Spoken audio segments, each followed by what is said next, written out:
Hello, everybody. Welcome to the Tennessee Twos Disc Golf Podcast. It is Wednesday, my dudes. Wednesday. How did we end up here on a Wednesday? Lord only knows. But we were tired. Some of us might have had some procedures. We were kind of good to go yesterday, but we weren't feeling the greatest, and we knew we weren't going to give you the best show we possibly could, which is severely unfortunate considering how much we have to unpack from this Right. last weekend. So we decided the best plan of options or action was to just go ahead and postpone, move on, and you know get Get in it to here you. on a Wednesday. That's So right. sorry about that, but we are back. A huge thank you, number one, to our sponsor of this episode, Lone Star Disc. Yes. Um, Huge shout out to Lone Star Disc. They just so happen to be a disc golf manufacturer located in Conroe, Texas. Family owned and operated, they pride themselves on being the only disc golf manufacturer that currently produces, stamps, and ships its own product directly from Texas. Their main focus is to provide consistent and high quality discs to golfers all over the world. Um, And when they say that, they are not kidding. I mean, yeah, they source their own plastic. They're not relying on other companies with their plastic. They make their own stamps. They have all of their own presses. They're not relying on another company to press their discs either. So they're really doing good stuff. And we'll get more on what they're doing a little bit later because we're going to have to talk about Chandler Kramer and what exactly. he did. I mean, But we're not there yet. we're not there yet. We got We are a lot not to there go. yet. If you are listening to this at a later date and you are on Facebook and you would like to join us for the lives, make sure that you follow the page Tennessee Two's Disc Golf Podcast. Also, make sure you turn on live notifications. They do not default that setting to be on. You have to turn it on for yourself. Make sure you hit the bell, right click it, whether on your phone, pull on the drop down menu. Make sure you turn it to turn on all live notifications. That way you get this the next time you can be here. We always have chat rolling. We read as much chat as we possibly can. Absolutely. There's only been a couple episodes where it was rolling too fast for us to really get through everything, but we're kind of hoping to make it a little bit more of a thing, you know. So if you're there, thank you. We appreciate you. Keep joining us. If you are listening to this at a later date on one of the podcast networks, we thank you so much for joining us again. We are sorry that we're always just a little bit late sometimes, but I hope you guys are giving us a break. I know we've had a lot of listeners out in Finland. I know we have Yes. reached up in the top 30s basically for sports podcasts in all of Finland. I hope you guys really enjoy this episode because it's all about you. I mean, I'm not gonna lie. Um, Other than that, you know, let's hop to it. Yeah. Right into it. So, European Open. Um, First off, I want to congratulate the TD UC Maresma in having a very, very, very exciting event. Um, a lot of people were looking forward to this event. They were looking forward to traveling over. This was the first time in 3 years that this event has been able to happen due to COVID reasons and such. But um, I don't know. Do you know, Daniel, if they're going to do this every other year continuously or if they're going to try to do it every year? I didn't hear We could anything we could about that. actually we could call that a little bit of a speculation point. Yeah. And the only reason I say that is because traditionally it is an event that only happens every other year. There's been a few years where it's happened back to back, but for the most part, it's been pretty running every other year. It was supposed to be last year. Obviously, we didn't get it last year. Um, but we did hear a lot of players kind of talk in their interviews a little differently than we probably have in the past. I know that I caught Macbeth say in a couple of interviews, well, maybe next year, or next year, or, a couple of different players kind of said, well, next year, Right. implying that we're expecting to have this event next year as opposed to having a year gap. I know that with Champions Cup, one of the goals that they were trying to implement with that sort of a thing was having more majors. So it seems like a shame to add an annual major in the U.S. only to continue to have your international event be every other year. I So agree. it could be another thing where you're kind of looking at it and they're looking to make it every year. Maybe we see something a little bit different going in the future where we have one international tournament every year. So maybe we won't see the European Open next year, but we might see the return of the Japanese Open or the Right. Aussie, I would something be like I that. would be fine with that if the European Open was to do something to where it was every other year. If you add the Japan Open in one year, European Open, Australian Open, European Open, and kind of rotate like that. As long Yeah, as there and is an international major, I really, really like the idea of it. Um, and we've kind of talked about it on the show a couple of different times in the past as well, where Worlds being the world title is something we would like to see go international in the future as well. As long mhm. as Worlds continues to be a rover style where it's, up for a bid, selecting a course every year is a new course, we would like to see Worlds go international. So maybe we kind of start seeing times where we don't have the European Open, but Worlds takes place on the European circuit as opposed to on the US circuit. Yeah, So that would be another interesting kind of possible topic, but all of this is pure speculation right now. We have absolutely no sources, no reason to believe that any of this is true or false. This is a lot of it's just kind of what we might like to see. yeah, and of course, what we're gonna like to see is just more disc golf. I mean, first off, especially in this style, because I was thoroughly impressed with the product that Disc Golf Network put out. Um, Did did you buy the expanded package? I didn't even know it was a thing until just recently. Like, I was wondering how people got to see the President's Cup because that was something I was looking forward to. I Yeah. I missed it. I got to see the skins match, um, for Sula, on Disc Golf Yes. Network, so I thought that was interesting. And Yeah, so then that was the free package. mhm, And then obviously all of your stroke play, your European Open Cup was the free package for subscribers. However, the President's Cup as well as the European Open skins match is part of the pay to play or pay yeah. to watch And it's content. what, $10? If you are already a subscriber, wow, that was such a hard word for me to say. If you're already a sub, yeah, it was a $10 package. If you were not, I think it was 20, 25. Um, But yeah, I didn't actually. So what they did is they sent out a coupon code for subscribers, and I actually never even got my email Yeah, I both was times. They about to said they say. sent it out twice. I never got the code, so I actually had to email them and ask for my code because I wasn't about to pay full price for Yeah, it no. as a sub already. And they sent it over to me, and then it turned into this whole mess. So I don't know if anybody else kind of experienced this, but this was probably one of the more frustrating and things, is that I couldn't do it on the app, but I couldn't do it on my phone. But the directions said you had to do it in a browser. Okay, but it didn't say you couldn't do it in a mobile browser. So the mobile browser would bring you up to the page and it would let you do everything, but it would not process your card. So I spent like an hour at work trying to get this stupid code to work one day. Just like, well, between not having the code and having to email, get the code back, finally got the code, and then trying to actually subscribe. And eventually I had to actually hop onto my own work computer and, you know, do this sub, which was like, you're not supposed to use your work computers for stuff like that. Right, but, But I was like, it was the last ditch effort. I was like, nothing else is working. So desperate times calls for desperate measures. really love the product that we got. However, I'm not gonna lie, I think DGN could have cleaned up a little bit of what they did in terms of the transmission of everything going on. So, number one, make it a little bit easier to subscribe. Make sure your subscribers are getting that email with the discount code because you're Right. talking about two people right here. Both of us did not get the initial emails for our discount codes. So that was a little bit frustrating. And then, making sure that we can actually purchase that from any Yeah, available source that we have. Maybe I don't have access to a computer at that time, but I'm a subscriber. That doesn't mean I shouldn't be able to purchase that package. That was is a little absolutely. bit frustrating.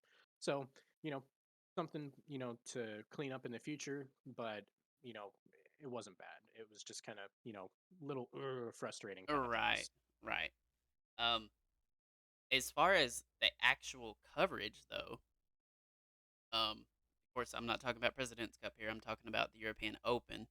Um, I thought it was great. Um, this was the first Yeah. time that I've had commentary from Nate Dawson not whined. Um, it Yeah, I mean there were a few times where he bothered me But because he just says certain overall, things. I'm gonna be But honest. he This was he his best offered performance. easily. Absolutely. He offered more insight to the course than we've ever seen That's him what offer. we need, right? Because we've never been there. We don't know. The That's and the that's what we experience love. that he brought to that Yeah. really, really helped this event. And I don't know if maybe it was the fact that Doss was paired with Ian versus Terry this time around, Yeah, because it's kind of we saw a little bit of Doss in a same fashion that we kind of see out of Philo that makes us really like Philo. right. Ian kind of, he opens the door for Philo to say stuff like, oh, I think that's going to be bad. What do you think, Philo? And Philo's like, no, that's going to be great over there, actually. It's probably not the shot he Right. wanted, but he's going to have a great look right there. It opens up over here. He's going to have this line, possibly maybe even this line.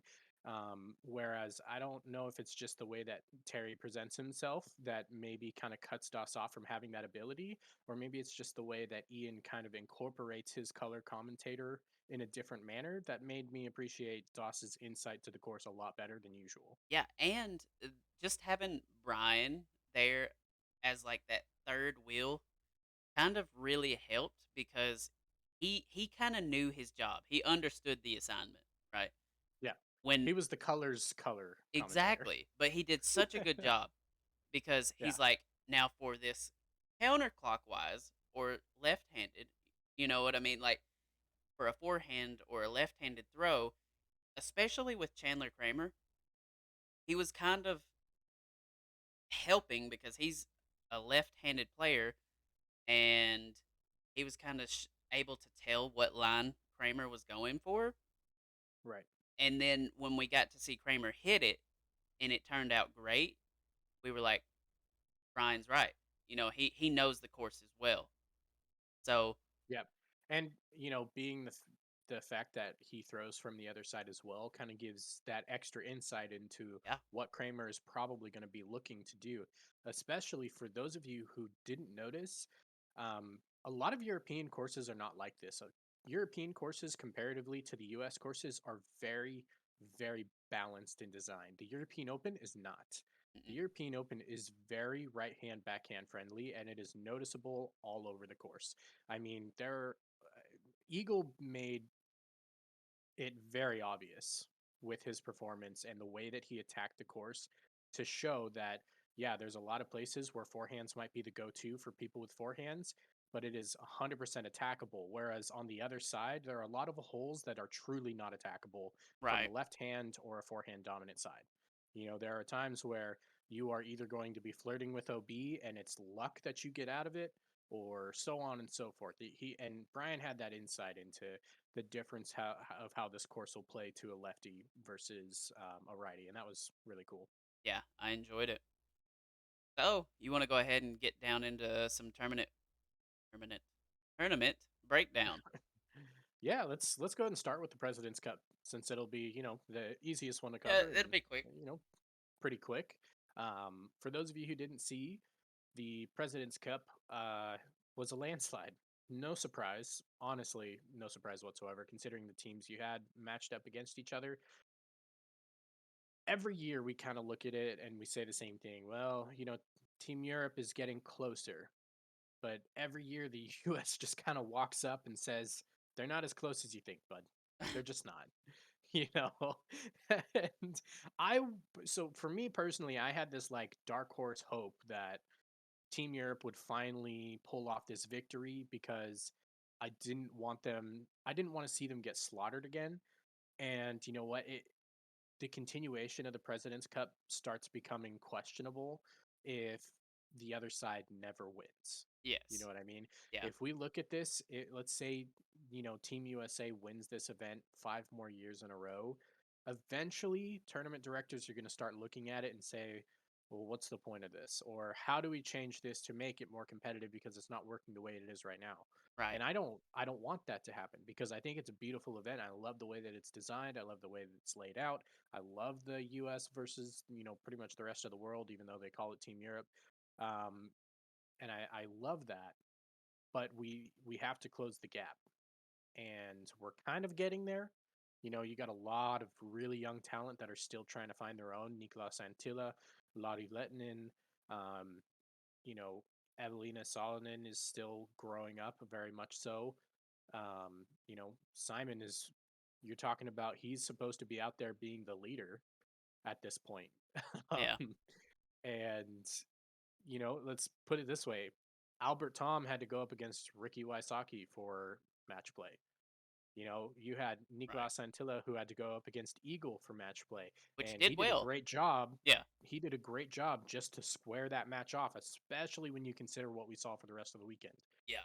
Um, you know, and then you did have the one big win out of Knut, so that was very impressive. But it's got to get closer if we're going to keep seeing this event. I think eventually they'll probably ratings cap it. I think that's the only way. I know it's not really fair to USA, but at the same time, it's not fair the other way to Europe. So I, something's got to change to get it closer sooner. Um, Eventually, yes, there will be European players that are on top tier level. I truly do believe that. Yeah. It's just not So there yet. the only look on the backside of that, though, is if you start thinking about ratings caps, Hmm. then you have to start building the team quite differently Yes. because, you have to start considering, well, who is going to fit in this ratings cap and is either going to have enough money via sponsorship, tournament winnings, or whatever to actually make this trek. Well, you I think mean, we about talk it. about, Do the ratings cap at 1035, and you could definitely have most of the players except for like maybe what, four from USA. You got Ricky, Paul, Alvin, I would have to look Conrad, at it. I don't know. I Eagle don't know too. what the Yeah, PDGA no, rankings they are might right all now. be over 10. To be honest, I don't know. I know Germ's not, but he was the captain.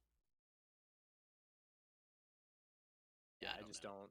I don't know what their current ratings are. But you would have to find a number that works to where it's still very, very competitive and interesting to watch.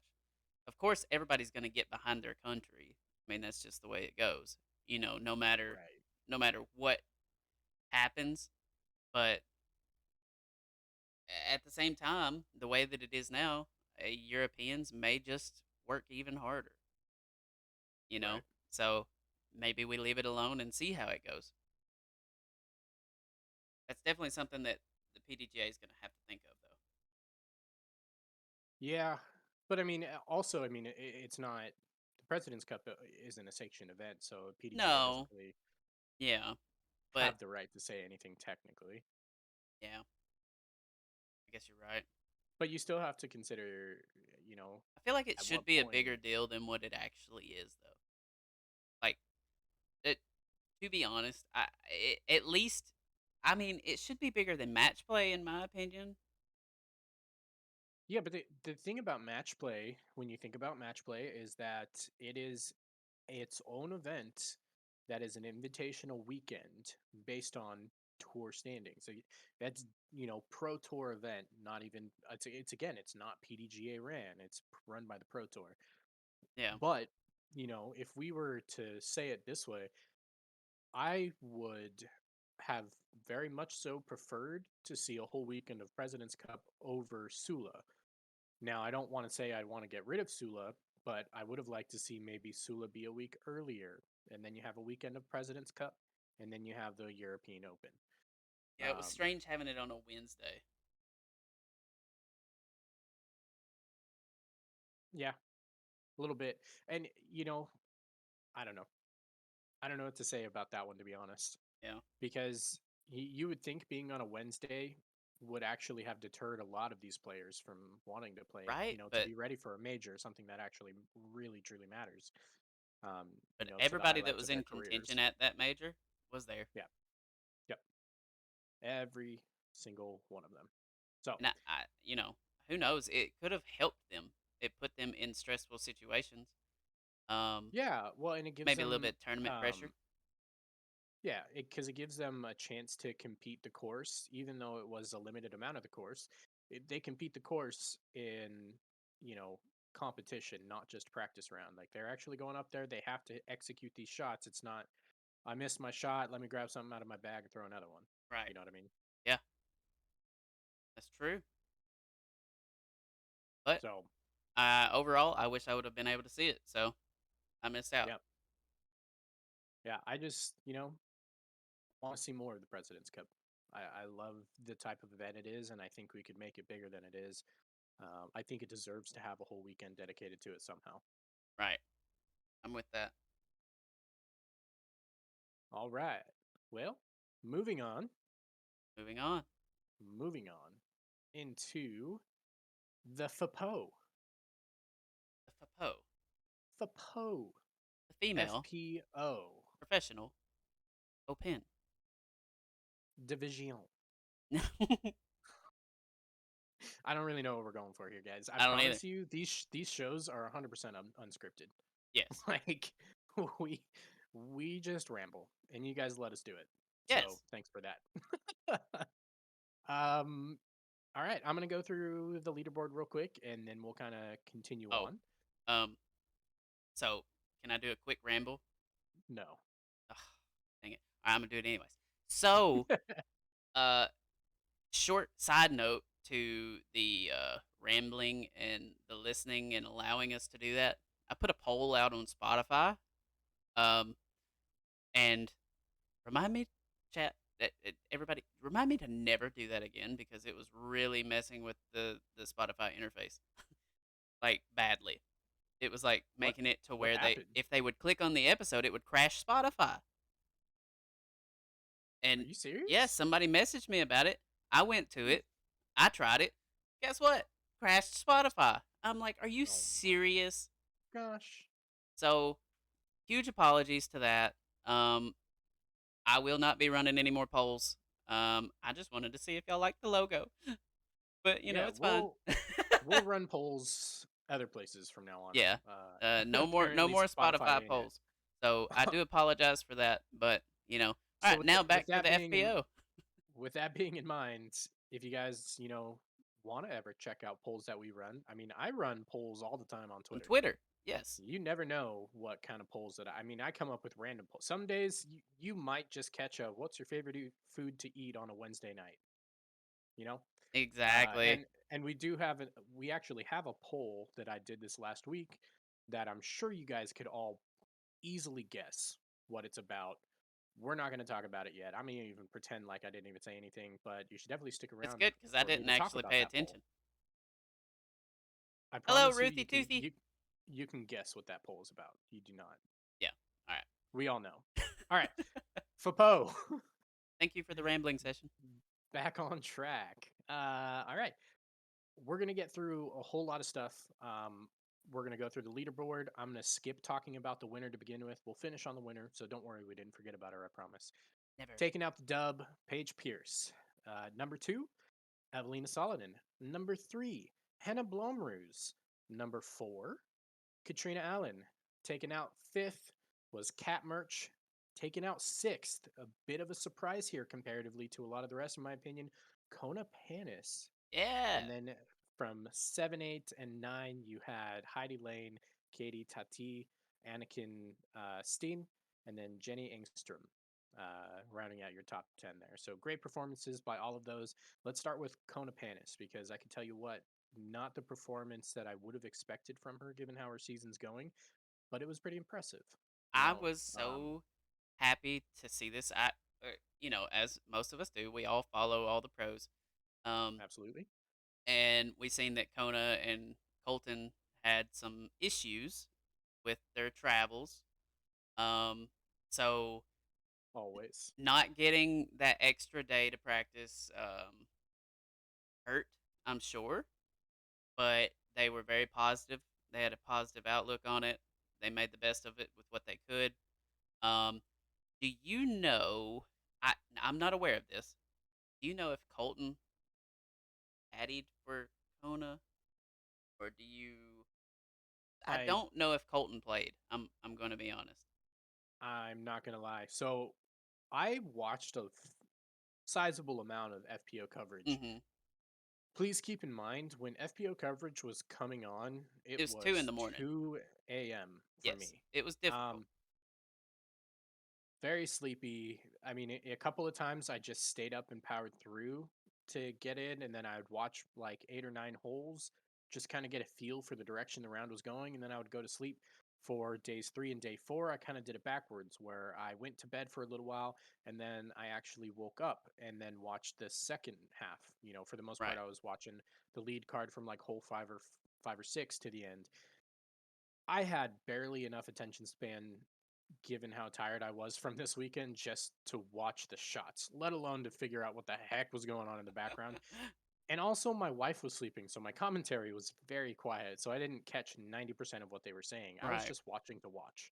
And that's pretty much what I got. Yeah. Well, the reason I Uh, asked is just because she shot very well, and I was just wondering if maybe um because they practice together all the time, so I thought maybe if he was on the bag, it could have really helped propel her. But we just don't know that. yeah. Either way, she shot very well. Yep. Getting a top 10 at a major is no it's no easy task, right? It's And no matter to where do it's it at. to do it with the final round that she had as well, pulling herself up 3 spots on that final day with a one over.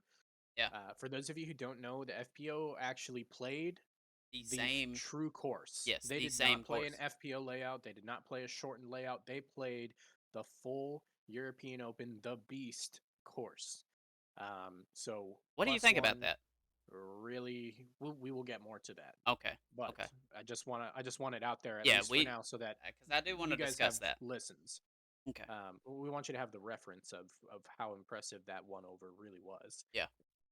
Um, in comparison, Paige Pierce won with an even round, Yeah. and that was to knock her up a spot over the leader on the final day. Yep.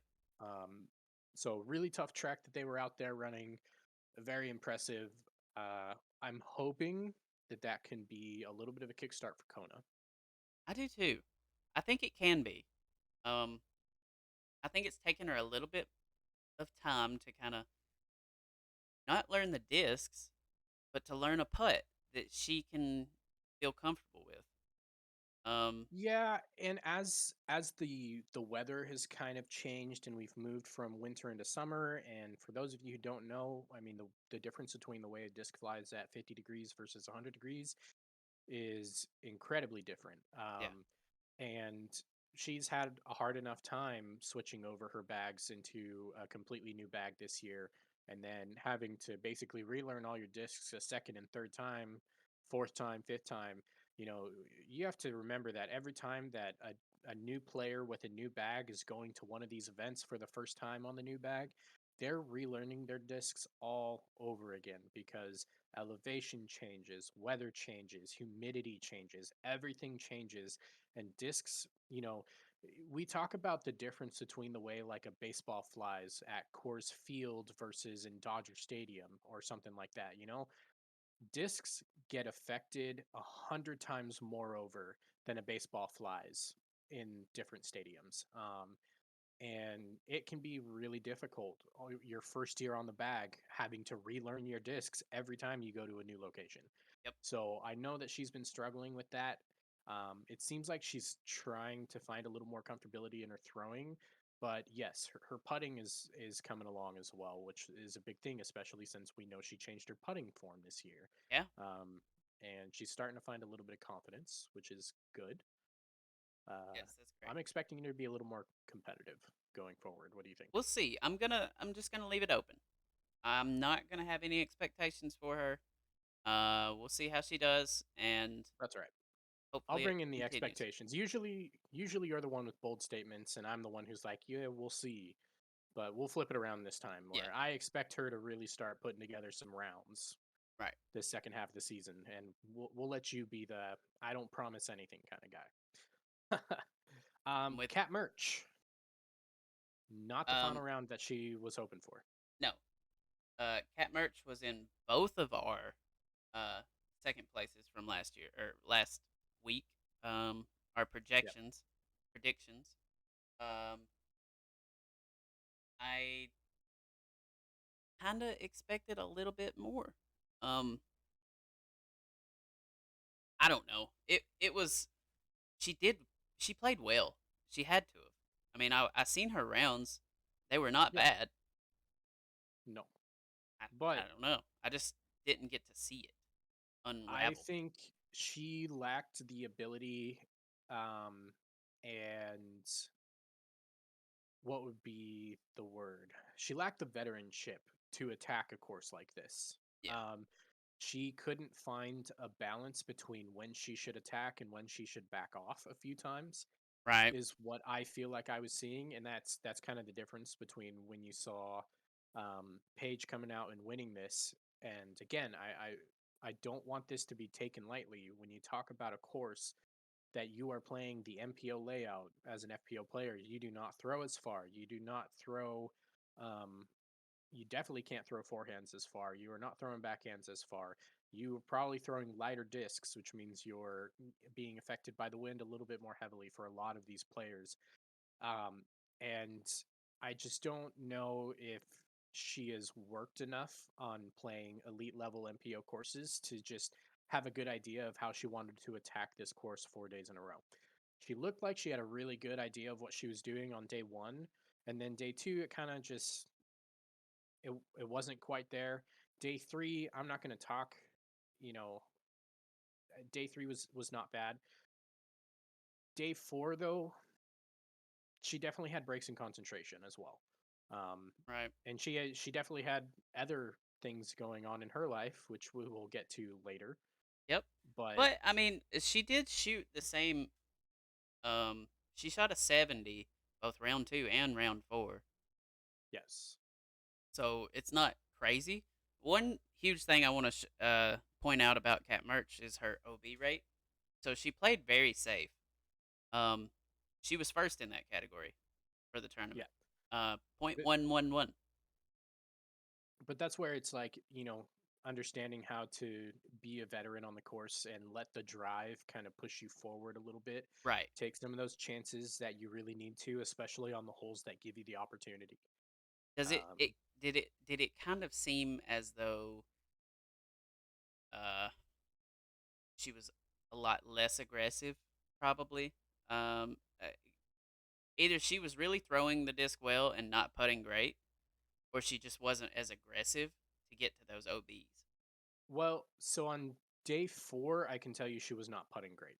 Um, if you look at it like hole one, two putts inside the circle, hole three, a miss from circle two, make from circle one, Right. hole five, a two putt, hole 12, a two putt, hole 15, a two putt, all inside the circle. I mean, 67% from circle 1X is not going to get it done. No. No, it won't. Evelina had what, 82? 72? 72. I think it was 72. Uh, It was yes, something but like that. I'm talking just about Yeah. round four right now. Um, you know, so the drive from Cat Merch is there. We know that she has a thirst to prove herself. Yes. It's just about when everything is going to click for her. Yep. I agree. As for Katrina Allen, I don't have much to say This is really about kind her. of this is kind of She where was I pretty just consistent. yeah. I It mean, wasn't good enough to win, but she was consistent. 68, 69, 70, 67. Those were her right. 4 days. So she kind of, was staggering out around there. Round four being her best day just wasn't enough. I mean, Um, it kind of played out to where the top 2 in USA that were available and were there made the top 4. The top 2 that were in out of Europe made or that was available made the top 4. It yeah, this course really kind of put into light you kind of have to have all assets of your game clicking to right. play the same layout and score. Yeah, absolutely. Now, if we want to talk about the pinnacle of consistency, Henna Blomroos, who did finally take down that podium finish, she has actually podiumed every European Open since 2015. for I those of you who did don't not know know. that. That's a neat stat. So interesting stat. Thank you, Statmando, for that one. Yep. She was a pinnacle of consistency and improvement. Day one, 70. Day two's and 368s. And then day four, a 66. So every day she got a little bit better. And that helped her a lot because, Mhm. after day one, she was kind of just there, not really too much in contention. Days two and three, you could even say, like day two specifically, she was just kind of there. Day three, we know that there were a lot of high scores thrown that day, with weather issues and everything Right. going on, but she still went out there and stayed with that 68, and that moved her way up the leaderboard. Day four, she was able to go out, throw the 66. She actually didn't move any spots on day four. She just stayed from third to third. Day three was really where she kind of worked a little bit of magic compared to some of the other players, Mhm. but it was a good watch. I had an idea that I thought she would do well at Yeah. this tournament, but she is still a little bit of a wild card. She throws the disc like I nobody's business. She's one of my, if not my favorite FPO to watch throw the disc.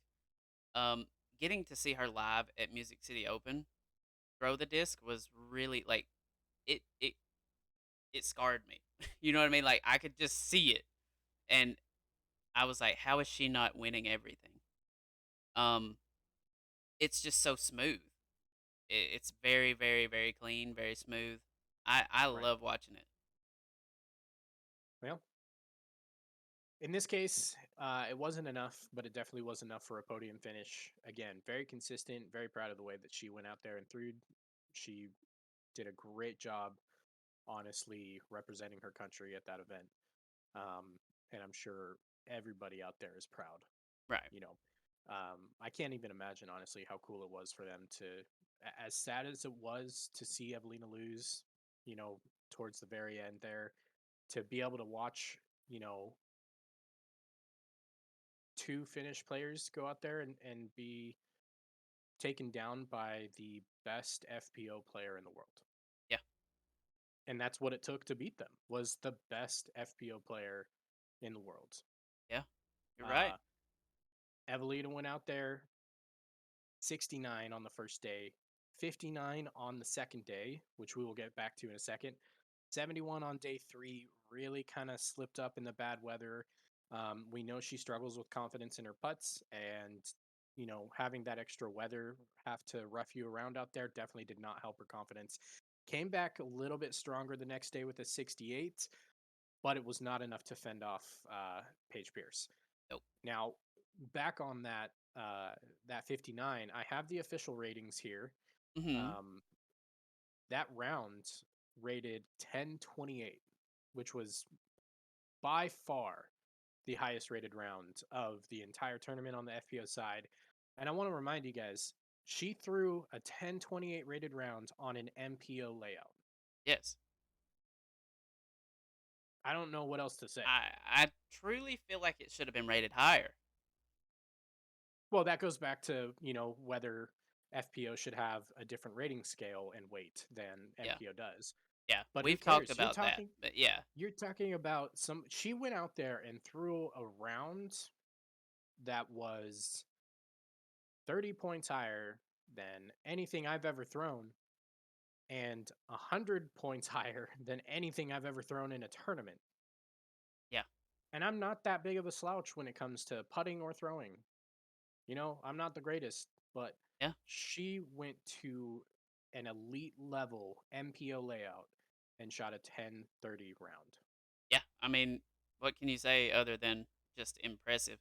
We all know that That's she can drive better than probably most. Um, Yep. if she just had 90% circle one putting, she would probably win just about every tournament. So, Could you imagine an FPO player that threw like Evelina and putted like Paul? I mean, we'd have Paige Pierce. I'm sorry, I would not even call Paige as good of a thrower as Evelina, I wouldn't say she's maybe not. because Evelina has the power forehand, and we know Paige struggles with forehands You're on a good right. day. I would say their backhands are very, very similar, distance and power wise. But I would still give it to Evelina because Paige throws flippier discs you're and right. Evelina throws the Throws same lines with she throws max weight destroyer, destroyer, destroyer, destroyers. destroyer, destroyer, destroyer, destroyer. Oh, the green one, red one, pink one, red one. All right, let's go with this one. And then I have They all this do the one, same thing. for rollers, which I don't ever throw in competition, but it's in my bag, I guess. It's, She I knows what mean, she likes, though. We do know that. Um, Evelina yeah. destroyers. There you go. Now on the flip side, we're gonna go back to it. Day 4, hole 1, and I'm just gonna go through the holes that she two putted from inside the circle, not including the circle 2 misses that she had. Okay. Hole 1, hole 6, hole 8, hole 10, hole 17, which was the biggest one. Yeah. She needed to can that and she didn't. Um, and then you had circle 2 misses on 2, 4, 5, 11, 12. She did make a circle 2 bid on 14 though. So good for her. It was marked as a 60-footer as well. So I mean that's a pretty impressive throw in, I'm not going to lie. Mm-hmm. But when she has confidence in her putting, she is an unstoppable force. Yeah. But as soon as she loses confidence in her putting, it is not only gone, it's gone for the rest of the round, or it's gone for the rest of the tournament even. Yeah. Day 3 was not much better when you talk about her putting. She is good enough of a thrower to not only get out or you know, get past everybody, have circle 2 looks when she shouldn't compared to most players, but she's a good enough thrower to get herself out of trouble and to scramble. She didn't have a very good scramble percentage this weekend, but she has the talent to scramble out of anything. If she could take that putt and just turn it into something more serviceable. Something that she can have confidence in. That that's that's all she needs. It's hard for me to watch because, when I think about it, I think of Garrett Gurthie. Yeah. You're talking about another absolute mad talent when it comes to throwing. But that hyzer putt is killer. Now, when Garrett gets confident in that hyzer putt, it's just as Deadly. deadly as any putt in the Yep. entire. But the thing is that when you're a straight hyzer putter like both of them are, as soon as you lose confident, all the wheels come off instantly. Yeah. Whereas when you putt flat, for most of these people who putt flat, they can miss and still make putts. Yep. And the thing is that making bad putts is still an increase in confidence. You make a putt that you shouldn't have because you got a good chain grab because you threw it flat instead of hyzered. That is still going to increase your confidence versus getting a straight spit through on a hyzer Mm-hmm. putt because you hit high right and it literally goes through the chains. Yep. Because there's nothing more demoralizing than that. I can tell you because I used to be an extreme hyzer putter. Mm-hmm. That you did. And I had some days where I was deadly with a dead hyzer putt. Yeah. And then I had days where I missed my first or second putt of the day and I couldn't make a putt for the rest of the day. I had to be in the bullseye to make a putt.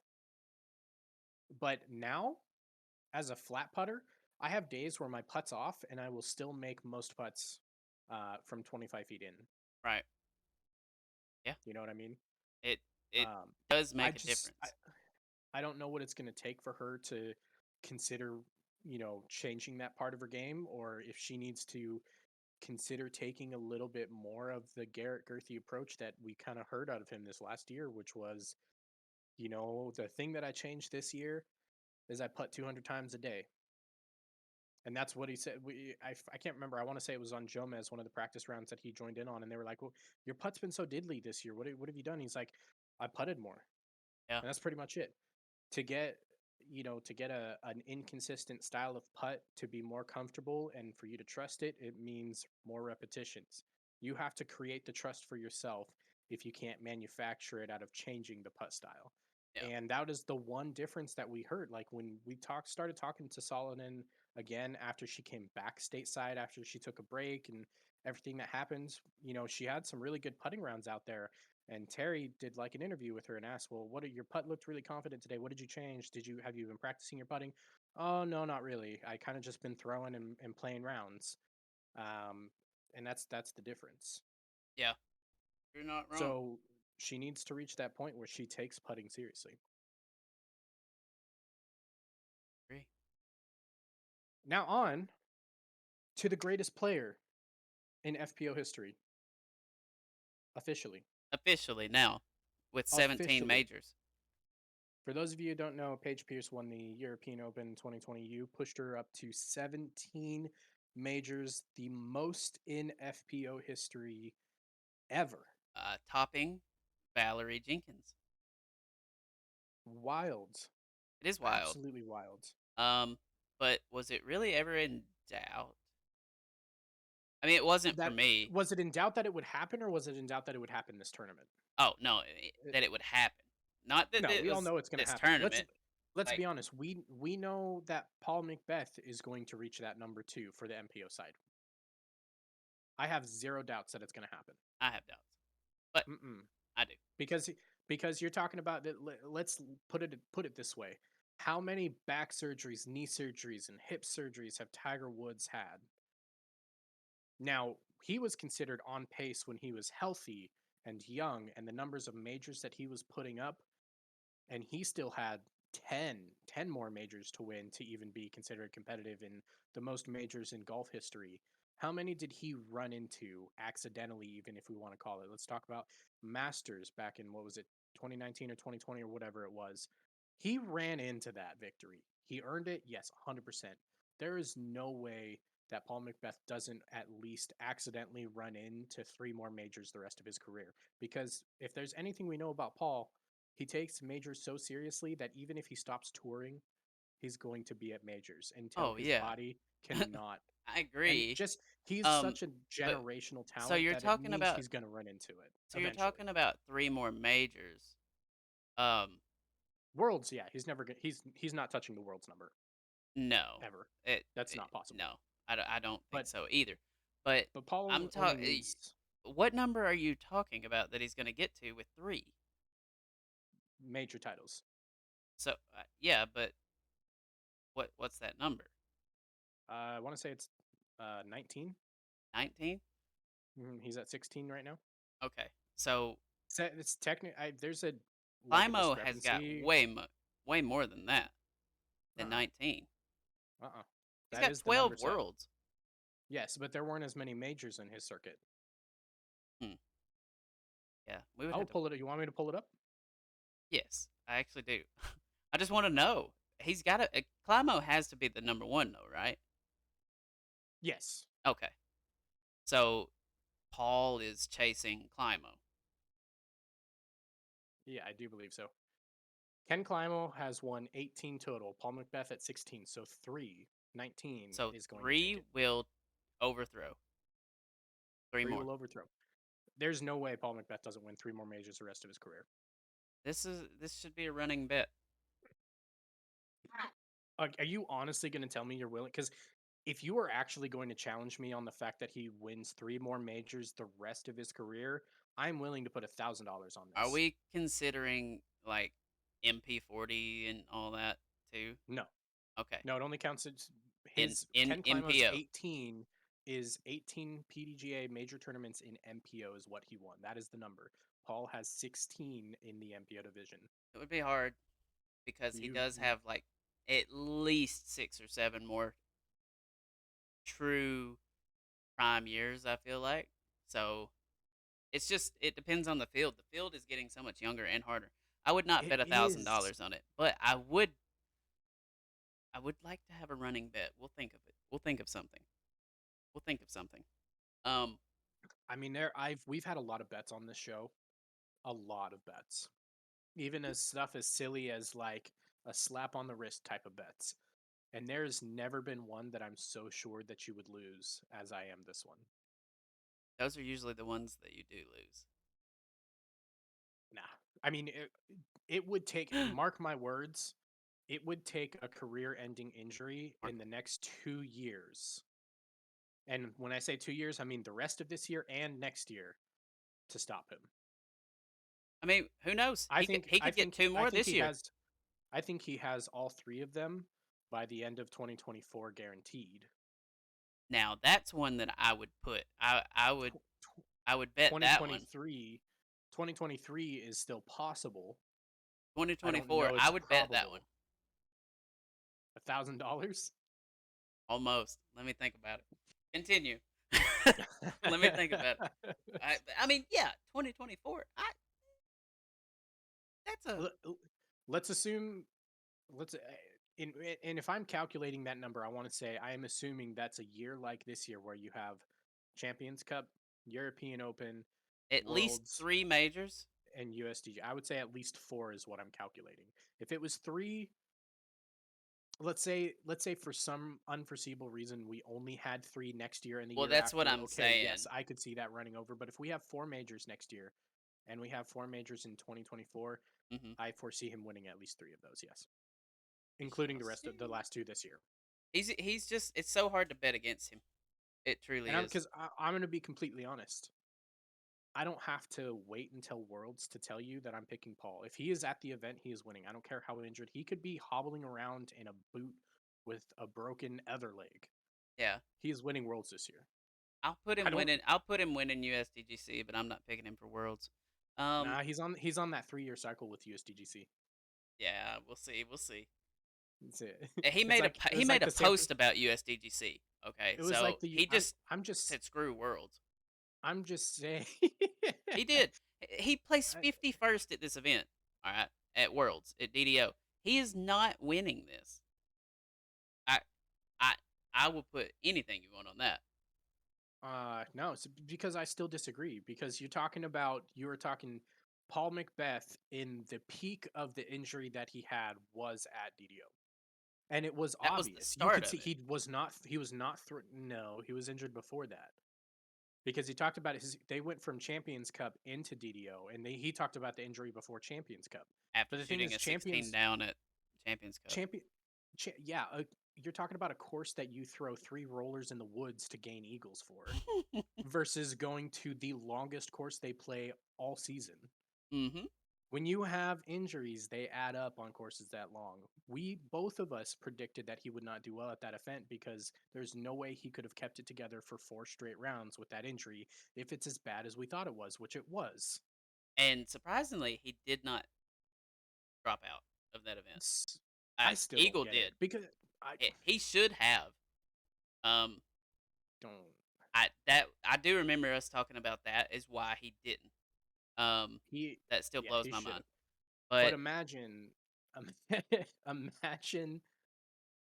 because we'll be honest, the whole you know in a boot with a broken other leg, that's obviously a joke. Imagine Paul Macbeth goes to DDO one more time this year and he's completely healthy. Because I'll be honest, Ricky, I don't want to take anything away from Ricky. The conditions that they had to face out there were horrendous, and the mhm. course difficulty compared to the conditions that they were in, absolutely gnarly. But I don't think that Ricky even put together the rounds that he should have on that course. At And DDO, he won. Yeah. I mean, yeah, I none of what we seen was impressive by anyone. No, It just there were wasn't. But 2 or 3 well, like singular actually, rounds I per lied. day. Kristen Tatar, she was pretty impressive. Um, Yeah, but even she had to like claw her way from behind too because she had some unimpressive. Like nobody put together 4 good rounds. Not a no, single player. no, it Like was of the all, wind and was too even the best indecisive there. and the players, yeah. And we know that the OBs need some tweaking. I hope they do that. But I supposedly they have, but we're getting off track. We're ramblers. All right, go yeah, ahead, we can't help it. continue on.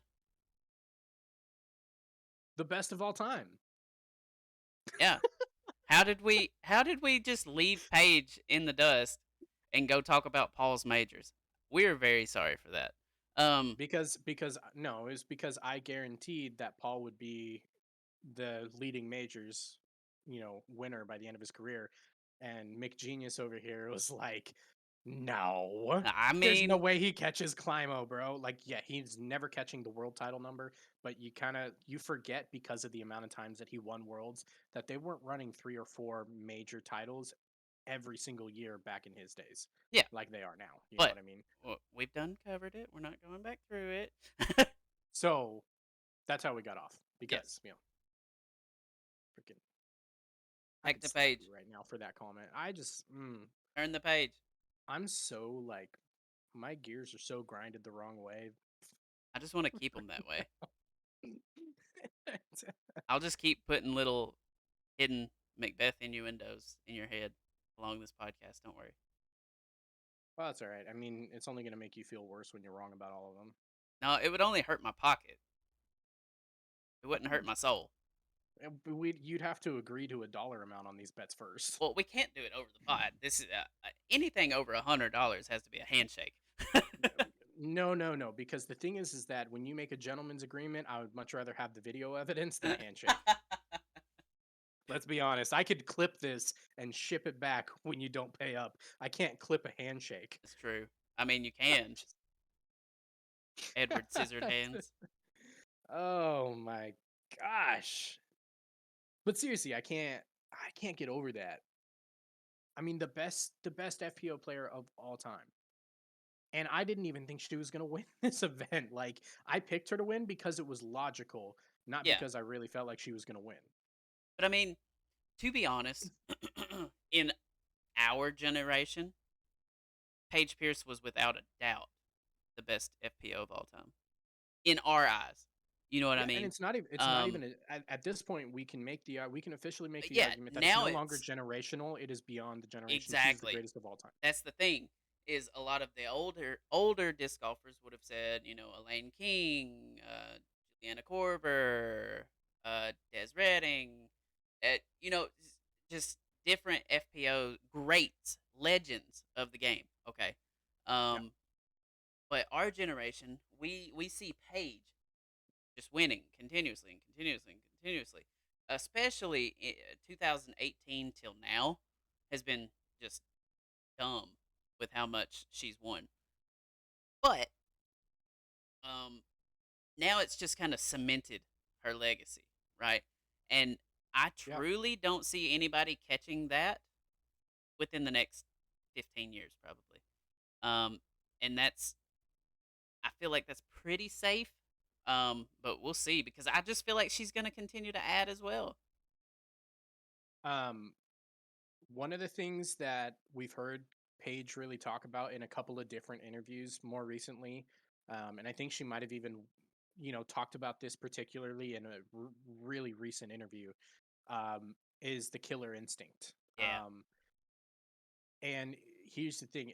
I don't want to make a prediction that we're not going to see this in the next 10 or 15 years. I think it's highly possible. If we talk about Cat Merch and yeah. the I feel drive like that she she's has to got win, the that. way that she talks about it, She'll have but she still it's again, it's what we talked about. She's going to win at some point. We know that. it. Hmm. Um does she learn that killer instinct because she has, on the surface level at the very least, she has the drive that's very similar to Paige. But Paige has that drive, that Kobe mentality, Yep. that take you do anything it takes to win. Any injury, you play through that, whatever. And, attack every time you see a little bit of weakness from your competitors on the course, you attack that weakness immediately. There is a killer instinct built into Paige Pierce that is a generational type of talent. Yes. I hate LeBron You James, can't but train LeBron that. James has killer Right. instincts. That I can't that's stand something you them. can't train. You cannot. It is built into you, and it is yet to be seen if Cat Merch can awaken her killer But I instincts out on the course see yet. glimpses.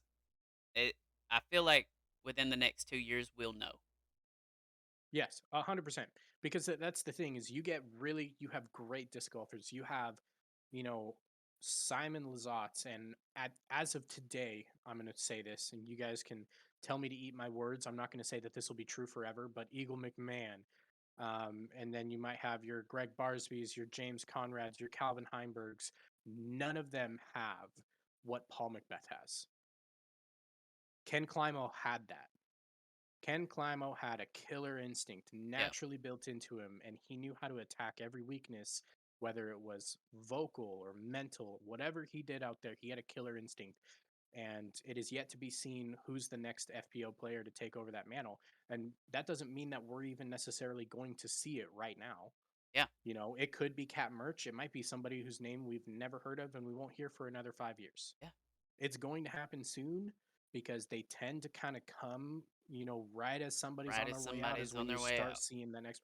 Michael Jordan was in his last few years when we saw Kobe really build into who he was going to be for the rest Mhm. of his career. Kobe was probably last was a little early when you talk about when LeBron James came in on Kobe's reign, Yeah. especially since he came in, straight from high school, kind of like Kobe did, and he was an immediate impact. But as those players are starting to reach, the peak, the climax of their career and starting to, head downwards, that's right when we start seeing the next person with this type of generational talent come in. Yeah. And I'm not talking about their ability to throw the disc. Again, I'm talking about that killer instinct. Yes. So it'll be interesting to see who the next person is going to be. Um, And Cat Mertz that's has the the attitude to do it, that's the funnest thing but about majors, in my opinion, is getting to see that. You know what I mean? It means more. When you see it on a player's face that it means more, that's what I yeah, love to see. Because it did not matter. Uh, Paul and Eagle, it did not matter. Who else was uh on that track at all, right?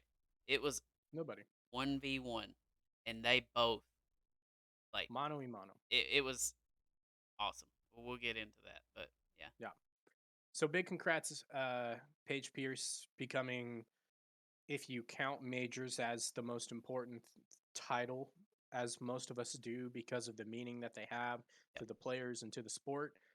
Congrats on becoming the greatest player of all time on the FPO division. We know you are not setting the bar right there. You have uh, merely moved the bar to that spot. We know you've got a few more major titles in there. I think so too. Um, I'm confident in saying that Paige Pierce will break the 20 in her career. I see. I would not take the bet against that because I agree with that. Yeah, that's just I'm confident we'll see her hit 20. I'm confident we'll see Paul Macbeth hit 22. Um, MPO division's moving a little faster right now, talent wise, than FPO is, but I'm still pretty confident in that concept. Um, you know, it's hard to tell. And the other thing is, I really want to point this out. We cannot discount the fact that courses are changing very dramatically in today's game compared to how quickly they moved in the previous game. Yep. Paul Macbeth is a talent level that is unseen at the courses we're seeing right now. But the courses are starting to move past his talent level too, you Yeah. know, which is intentional. You have to think Absolutely. about you have to think about the first 7 years of his career that were really beginning his dominant reign were on courses that we considered competitive 10 years ago. Yeah. It was only in the last three to 4 years that we've started to see courses move to the talent level of the players as well, and they're definitely not there yet, as we're seeing. No. And I really loved. If you guys didn't catch this in the interview, one of the things Paige Pierce had mentioned in her interview was, um, it was great to go out there and play the MPO track. She basically said, uh, "We can throw more than putter courses," Yeah. I seen and that.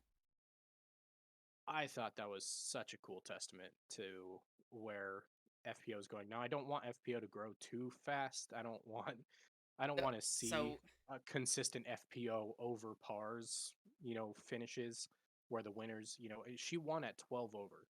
And I yeah. don't want to see that consistently. I still want to see them being competitive comparatively to the par that we see on the course. Mhm.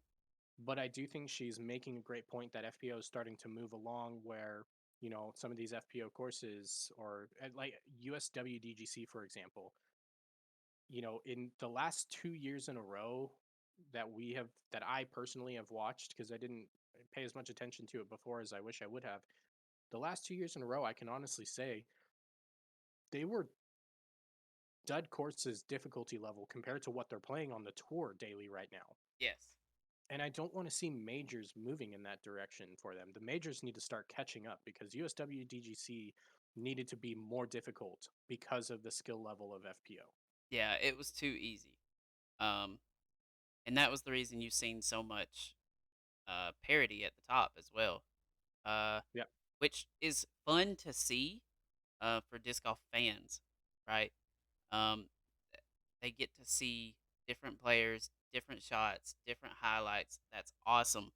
But at the same time, you're kind of limiting what you can see from an actual player's Yes. game. You know what I mean? Because there's nothing wrong with having a 320-foot par 3 that you shape a shot on. There is Yeah. nothing wrong with that. But one that's 260 feet wide open, like, it why is it in a major? It It's doesn't need to I mean, be there. it's one of the things that makes Idlewild so fun to watch because it's not about the distance.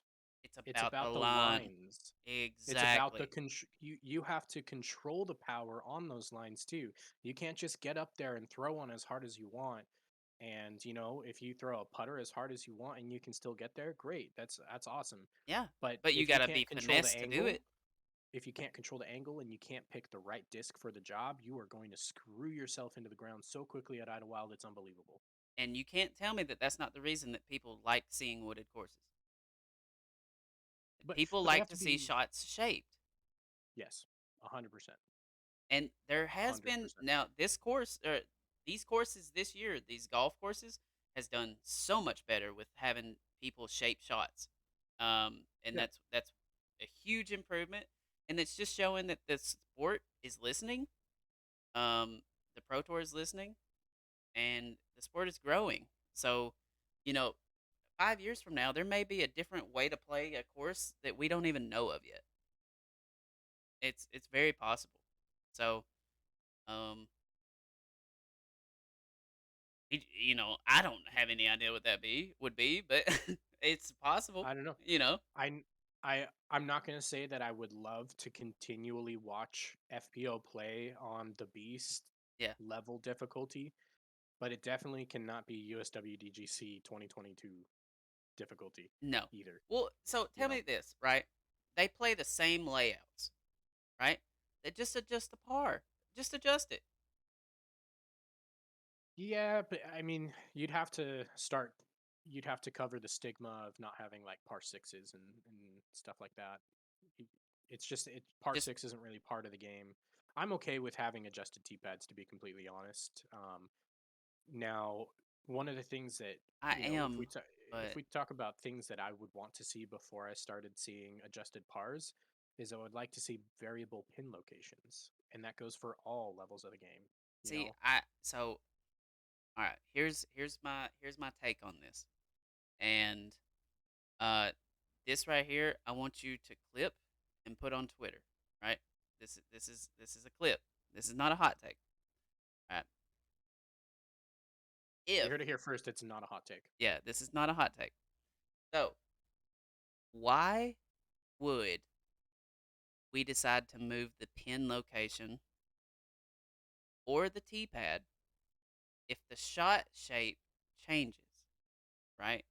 So if we're not getting to see the same shot shape, there's no sense in moving it. If you can somehow create the same shot shape just with a more fair distance for FPO, I'm 100% for it.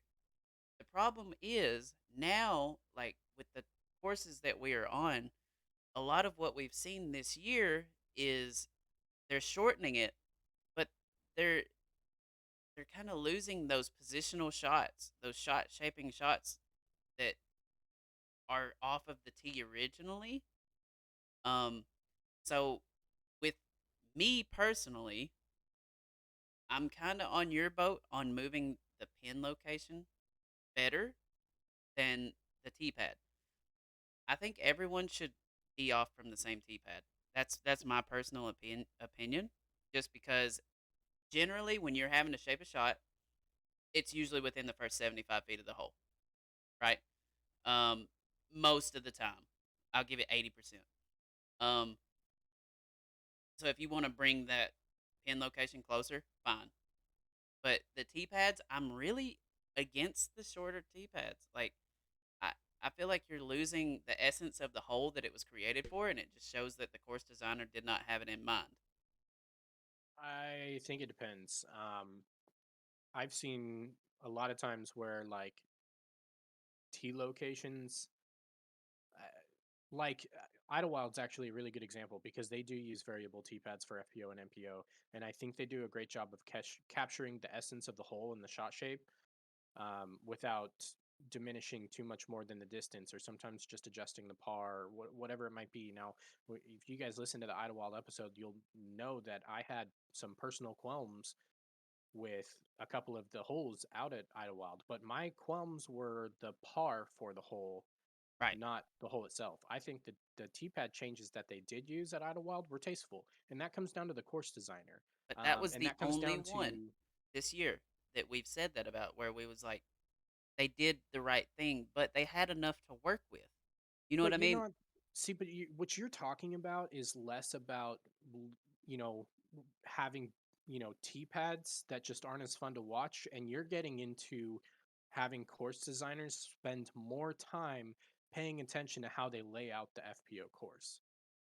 What's That's wrong with that's that? that no, that's what I'm saying is that I completely agree with what you're saying, but it doesn't come down to having them play on the same pads or having them play to the same pin locations from a different pad. It's not about that. It's about course designers need to take FPO more seriously when they're designing the course, because they don't. Right. Well, I And that's completely not agree with that. uncommon. Yeah, I completely agree with that. That's why we thought that Idlewild did so well. You know what I mean? Like, we both Yeah. said that it was very tasteful. Um, Yes. So when that it's means done that right, means it's nice. You know what I mean? But we've seen it to where it's not, and it's very but that fluky. that comes down to the course designers, and that means that the PDGA and the Pro Tour need to put more pressure on these TDs or whoever is running these tournaments in general to create better layouts for FPO, I agree. because I don't I believe do that think having so them as well. always run off the same tee is the answer, or running all, sometimes it might be a mix. Maybe you move the hole for certain ones and you move the tee for certain ones, but it's about having the TDs take more time and effort into designing the FPO layouts, even though we know that FPO is not going to make as much money as MPO when push comes to shove. Yes. Because Yes. the thing is you're definitely not going to make any more money in FPO if you don't elevate the level of play that we're seeing. Right. I mean, I And when you completely talk agree. when we talk about USWDGC, this is part of the reason why I don't like that USWDGC is a rover style event versus USDGC being a home course event, because it's so wildly inconsistent versus what they see out on a year to year basis. Yes. And exactly what I said earlier. The USWDGC courses we saw this year do not match up with the skill level we've come to expect out of FPO on the Pro Tour this year. Right. It So was a that course that that we could means go to and I feel like score pretty well. You know what I mean? Like I it believe both of us would have scored well at those courses. Yes. and to be a professional, whether it's FPO or MPO, us as viewers, as spectators, want to see shots that we can't perform. That's you know what I mean? That's the reason that they get so much oohs and ahs and like claps and it's We want, exciting because we want to see stuff that we can't do. and that's with any sport that we watch. We want to Exactly. see something that we can aspire to be. If we're a kid, we want something that we can practice to learn how to do. If we're an adult, we want to watch somebody do something that we're not capable of doing. Exactly. And And that course was that's not what it. pushes the sport because we're like, okay, well they can do that. How do I become able to do that? You know what I mean? Like Yeah. it it pushes the sport because it pushes everybody harder. I don't know. But yeah, that was my ramble segment, No, I totally get which it. I think that was a pretty good ramble segment. Uh I feel like It's a conversation that that was we've a needed to good have for a long conversation, time, I I feel think. like.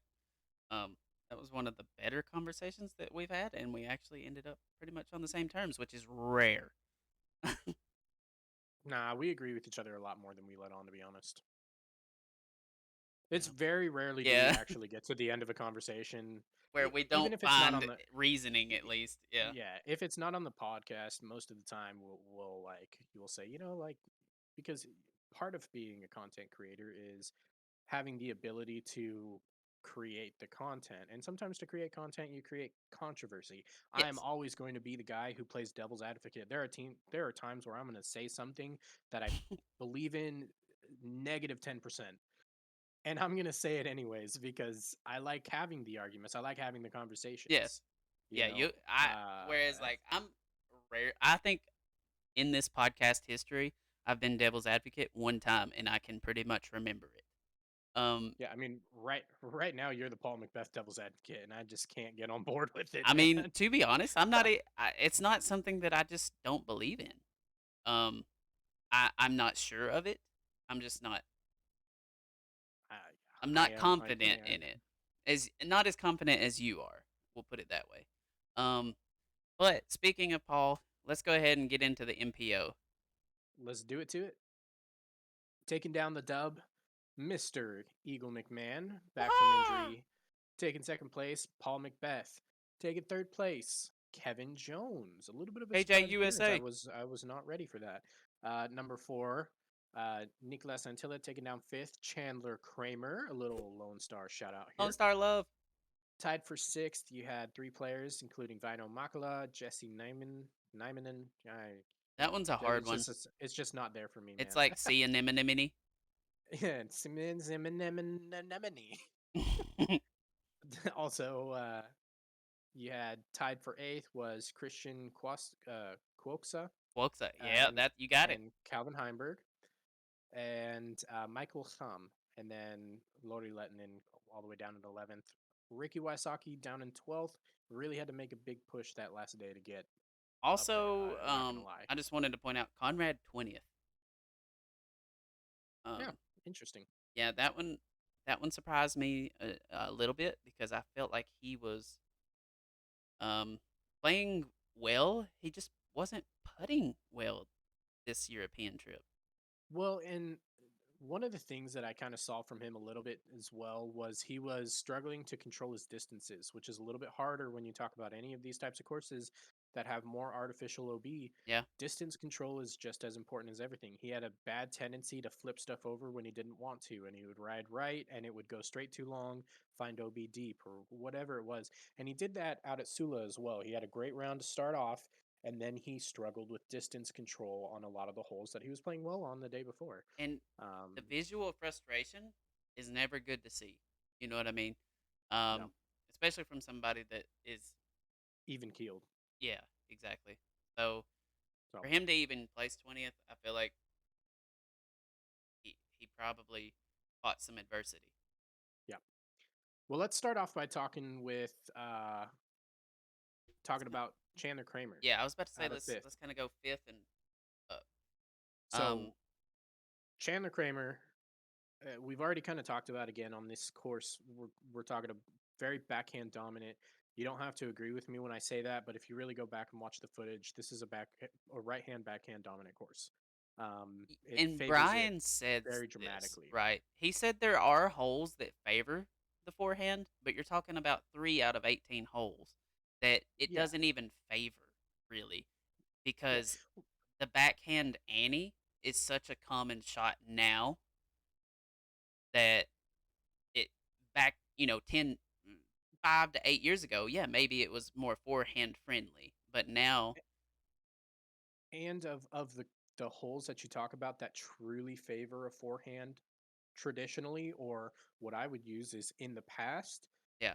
the way the game has evolved now, they actually don't favor the forehand anymore. They favor the backhand roller Yeah, because it gets that's you even into a more because better of even more distance and positioning as long as they you give you execute.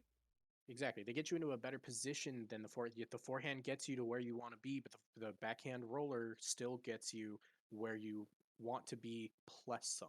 Yeah. And that plus some is a lot of times because we're talking about a lot of the wooded holes that are actually more roller friendly than you would imagine, as we saw all throughout the coverage, is getting up to a favorable position plus 100 feet. A lot of times for these players was the difference between birdie and a par. Yeah, you're right. Um, So for somebody to go out there and throw exclusively right hand forehands, just outrageous, man. yeah. And what's even I mean, crazier is unbelievable. the backhand. Like he can throw left hand backhand or righty forehand, right? We always seen righty forehand, but he And lines we up know as we said last week when Josh was here.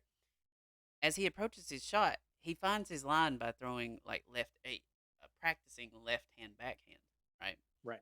Um, I don't know what that is that helps find that line, but I definitely want to start trying it. So I want to try. I I think it has to do with, for me personally, when I watch it, I think he has an easier time imagining the line Yeah, as he's kind of doing that pull through on the left hand backhand. It's almost like he sees the line better by doing that right. than as to has because it's really hard to practice your forehand motion. If you cut yourself off early by pretending to throw hard with a forehand, you're going to hurt your elbow. Yeah. That's your ligaments in your elbow are not designed to snap like that and not release the energy, which is what you do when you throw the disc. So it allows him, I think, to just go up there and imagine the lines a little bit better, because it's very hard to imagine a line when all you do is this. Mhm. You know, I think That's the what the I'm saying. I'm forehand like, I'm practice. about to start trying it. Like, I I think it would help. Obviously, it works because that was one of the most. Let's see Impressive. here. I was gonna go like um awe-inspiring forehand rounds that I've seen. Um, Yeah. a tournament. I can't say rounds, but that one hole, hole 10, where he brought it up and then forehand roller to get to the pin. Yep. That was one of the best holes of disc golf I've ever seen completed. It was amazing. Um, but he just kept surprising the commentators, and that was one of the best things about the tournament was they were like, "Wonder what he's gonna throw here. I bet it's a forehand." And Yeah. there's like, what the cool thing is like Nate Doss eventually towards like third and fourth round, he kind of got used to it, but he's like, there is virtually no line for a forehand here. Um, and then they would say, Brian, what are you looking for here? Well, it's going to be a tricky anti-flex with something really overstable and quick. And then Kramer would just mash on a warbird or a I think it was a warbird and just flawless. You know what I mean? Yeah. I mean, keep in mind he still has some mixed bags going on. I don't foresee Lone Star players being able to throw mixed bags beginning next season, except maybe in rare occasions where they work it out directly with whoever signs the contracts for Lone Star.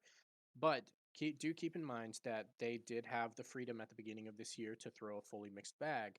I know he's thrown a lot more Lone Star than he was at the Mhm. opener of the season this year. However, he still does have a little bit of Innova in his bag. I know for sure. Right.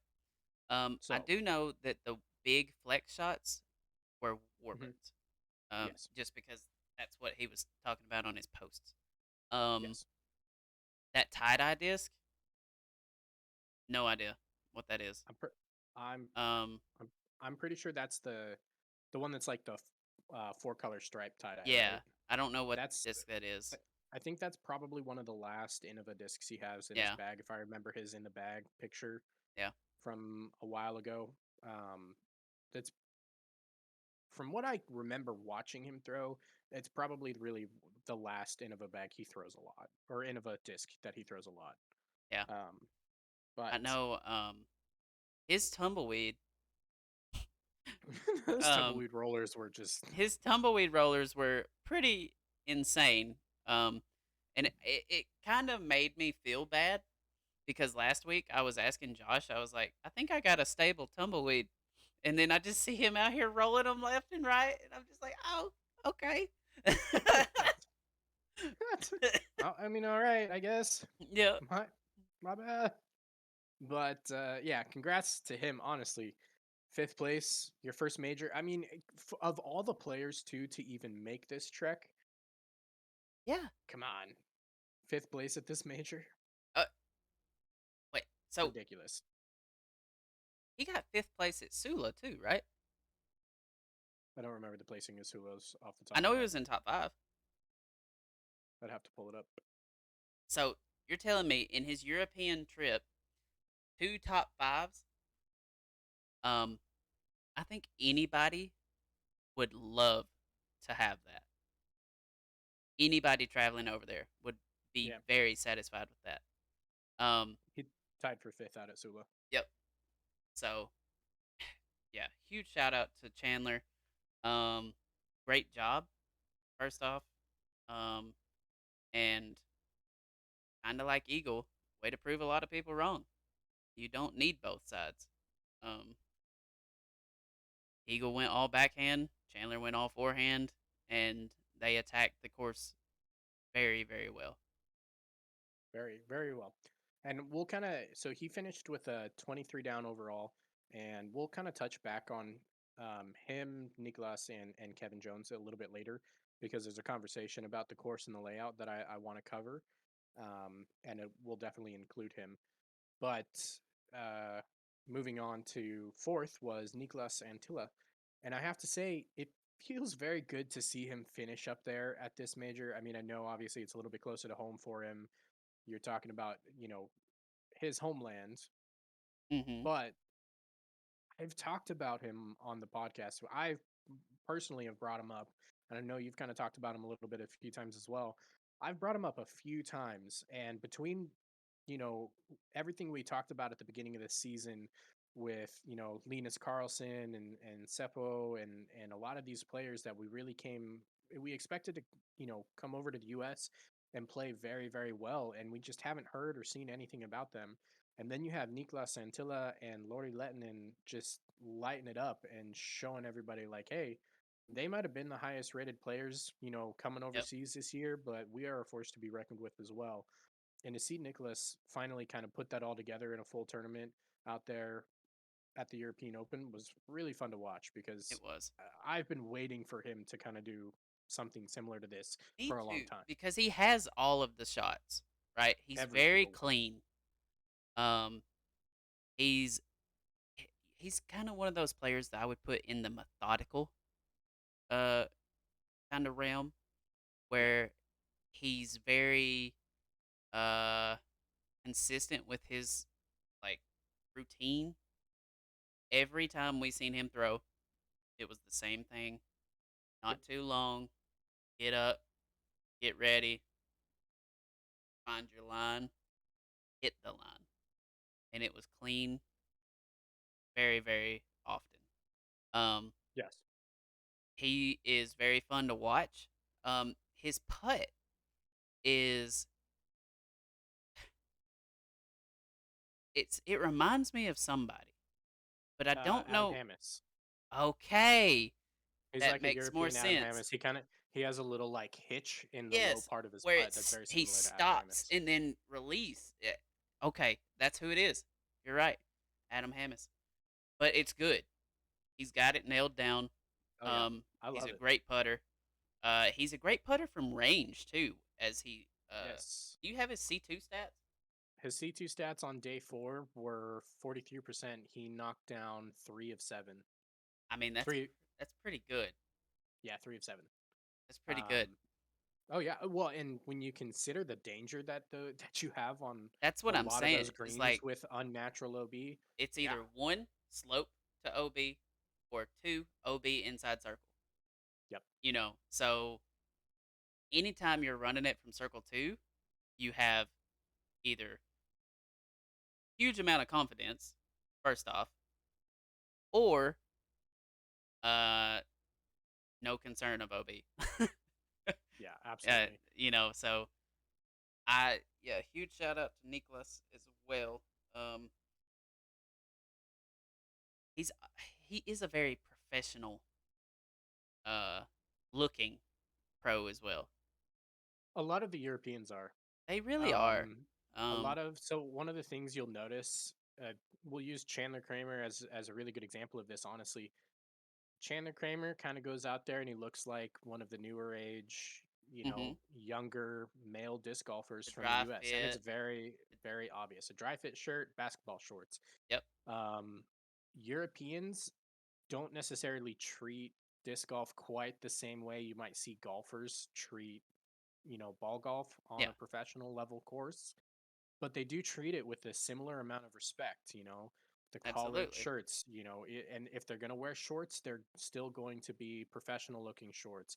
If they're going to wear pants, they're going to be professional style pants. They might be stretchy or whatever, but they look like they're almost pleated or they look like Yeah. slacks or whatever you might see. And it's just a mindset in the way that they approach the game that's just a little bit different. But it's very common because Laurie Lettinen kind of looks very similar Mhm. overall, where it's, the most unprofessional thing you'll see him out there in is khaki shorts. Yeah. Yeah. Um, and the thing about it is like the whole dry fit basketball shorts look is really kind of taken off here in the States. Um, Especially this year. this This year year in especially. particular, it's And you know what I think it is, truly? Um, was Brody Smith uh talking about it because he was one of the you have to look professional, wear a collared yes. shirt, and then he's like, if they're not gonna do it, I'm not gonna do it. And then he goes out and shoots crazy at DDO, Yeah, well, and and not only that is he kind of said, well, if they're not going to do it, I'm not going to do it, and he got eaten alive by a lot of people for it, and then he went out and did it, and then a whole bunch of people have been doing it ever since yep, as well. Now, and there's a lot of people who were doing it before, there yada yada was, yada. there was, but I'm talking about like more of an influx after Yes, that. It's you kind of when we definitely noticed it. see you can see the effect taking place of people kind of taking a very similar stance like that. Hmm. Now, I have to say, I personally don't agree, but I don't disagree to the point that I want to call anybody out for it. Right. I'm of the opinion that I think at the tournament level, especially when you talk about pro tour and majors, I think, there's something to be said for looking professional out on the course, at least to a level of not inhibiting yourself competitively. So if you're going to wear a polo, definitely wear like an athletic fit polo, a dry fit style polo, like Under Armour or whatever. I personally lean that direction. I think that it shows a type of respect for the game. But I also want you to know that even though I say that, I don't think people who are dressed like Chandler Kramer are being disrespectful to the game by wearing what they Not do. at all. And Chandler also mentioned, by the way, welcome back, Ben. Um, but Chandler also mentioned in a post it was an overview shot, um, and it was literally just ants, and then you see yellow hair, orange shirt, and he's like, if I can spot me out of 1,000 people walking down a fairway, it might be too loud, and he. Uh, but he's having fun with it. There's been memes. I don't know if you've seen it, but it's literally the entire disc golf internet it is took Twitter by memes. storm, Yes, it's man. literally memes of Nico and Chandler. But Yeah, the thing about it is Chandler wants to stand out, right? That was the reason he did the hair. That was the reason that he wears these colors. And guess what? It worked. It worked. yeah, Now absolutely. everybody in the disc golf verse knows Chandler Kramer. And yeah, anybody who's anybody with disc golf knows Chandler Kramer's name. Yep. And he's been getting a lot of praise in the Yeah. comments. Even the people that were like on Disc Golf Humor that were like bashing him, there would be like 75 people that go to bat for him. It's like, this is the greatest dude ever, don't you ever. I'm like, okay, well, I here you had I go. had to go to bat for him with somebody, one of our followers on Twitter, and one of my favorite followers actually. I'm not gonna lie. He kind of he put a tweet out there, and it said something along the lines of like, he. It's really funny because you have Eagle McMahon and Paul Macbeth, and you have Chandler Kramer just kind of looks like this wastoid like skeezy who just stumbled his way onto the lead card with Eagle and Paul, and I'm like, okay, see where I'm from, you say like skeezy wastoid, you're talking about like the lowest of lows of drug addiction and absolute. And I was like, I tweeted back, I was like, I'm assuming this is satire, but if it's not, this is not a good tweet, basically, is what I said. And Right. he's like, well, I mean, like, and he kind of explained itself, and I won't go into the whole conversation, but it was just kind of funny the way it was like, I was like, man, I've seen a lot of jokes about how Chandler Kramer looks compared to the rest of the lead card, and like, you talk about Niklas Santilla, for example, looking as professional as he did, Hmm. and then you have the skeezy wastoid who just stumbled his way onto the lead card, and I'm just like, it. it was really funny because you did have a lot of people out on almost every network that were just like, I mean, he's a great guy Yeah. and blah blah blah blah blah. And I thought it was really funny. One of my last comments in that Twitter thread with that guy, who shout out, we appreciate the follow, and I love that you always interact with us. I thought it was really funny. He kind of finished it. He was like, I kind of meant it more in the way of like this other podcast where they when they say something like that, they kind of mean it as like he's the guy you expect to sleep on a friend's couch for a few weeks. And I was like, well, he does tour in Right. his Okay. Mustang, so I'm sure he is kind of that guy. Like, you go out there touring in a Mustang, you're I either cannot camping I for a cannot weekend wait. or you're finding a friend's couch to Cannot sleep on for the wait weekend. to have Chandler on. That'll be an awesome episode. Yeah, for Ben real. says in chat he thinks a nice dry fit shirt and athletic shorts can look very presentable, especially when you're jacked AF, like Gavin Babcock.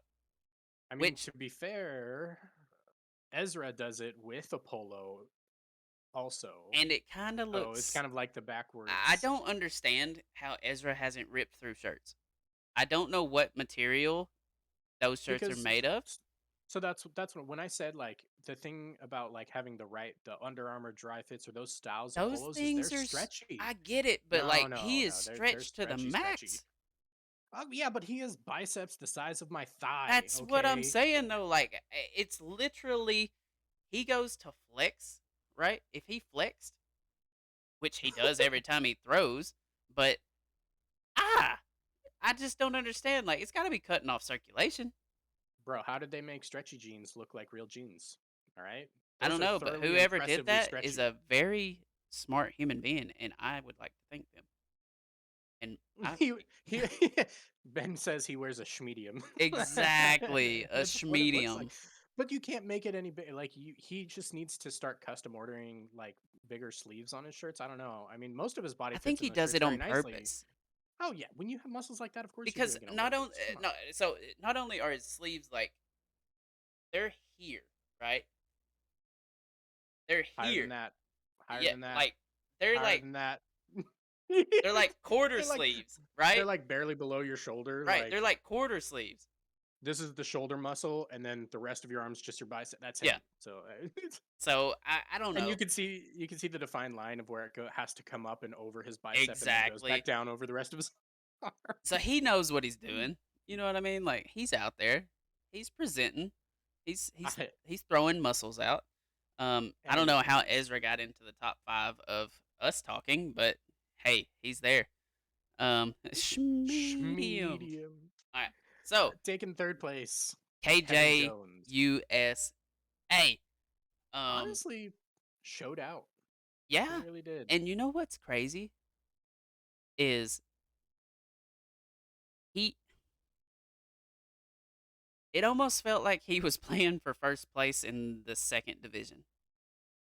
You remember how we were talking last week about how we need to change the placings, and you have diamond and platinum, and then you Right. have gold, silver, and Exactly. bronze? Right. This So tournament literally felt like that. yes. All right. So we have 2 people that's playing in diamond, right? And then we have 6 people that are playing in platinum. You know, that are all right there at the No, cusp. no, you had two people playing for diamond and platinum, and then you had everybody else Okay. playing for the normal podium. Okay. The Olympic podium is what we'll call it. The gold, silver, and bronze. Okay. So technically, KJ got gold, right? So If you look at it that way. congratulations. And yeah, but I mean, it makes sense. USA golds, it kind of works. Um, Yeah. the one of the things that stood out the most to me about KJ was his rollers and how bad they were off the tee. I I wasn't gonna say it, but I okay. every time he went to throw a roller after Eagle and Paul did, I was like, "Dang, this is a different. This is Dang. just a different class right now, right?" And KJ played so well. It was just the rollers. It was only the rollers. It was only on like 4 holes that I noticed this, but like he tried a lot more riskier stuff. He knew that the win was out of reach, right? So he could kind of play as he wanted to. and Oh still yeah. secure the third place finish. Especially last round towards back nine ish. But Right. I, you know, I kind of expected him to get a little more risky, um, but not to the point to where he kind of looked like he wasn't playing well. Um, he was throwing a lot of miscued shots, and his putts were good though. But like his upshots were like to 33 feet instead of 12, and like I don't know. Listen, listen. I just want to say that you're talking down the guy who basically took first place of the losers. I mean, we've talked so great about everything Chandler and Nicholas did, and then we're just like Kevin just looked like No, he all just right. So listen here. I I have to bring him down a notch just because I'm about to bring him up so much. Okay. Okay, let's hear it. Yes. So the thing that I wanted to say about Kevin was during that final round, we got to see a lot of like the more fun style, which was something that I feel like Simon would have done, right? Um, you know, it kind of reminded me of that. He went for some crazier stuff. He didn't really have anything to lose. The problem is when he plays like he did on those first two rounds, to where maybe the second and third round, actually, I don't know about his first round so much. Um, but when he plays like he did on those second and third rounds, and he takes those shots more seriously and converts, he is a force to be reckoned with, and he shows that he can be. Um, I know, like in Sula as well, um, Right. he was playing lights out, but he was very composed and confident and continuously trying. There on the last round, it seemed like he wasn't as much. And I don't know if it's because first and second was so far ahead of him or not. I don't know. I mean, I surprise disagree. Surprise. um, you know, he only took one more bogey in the final round than he did in the third round.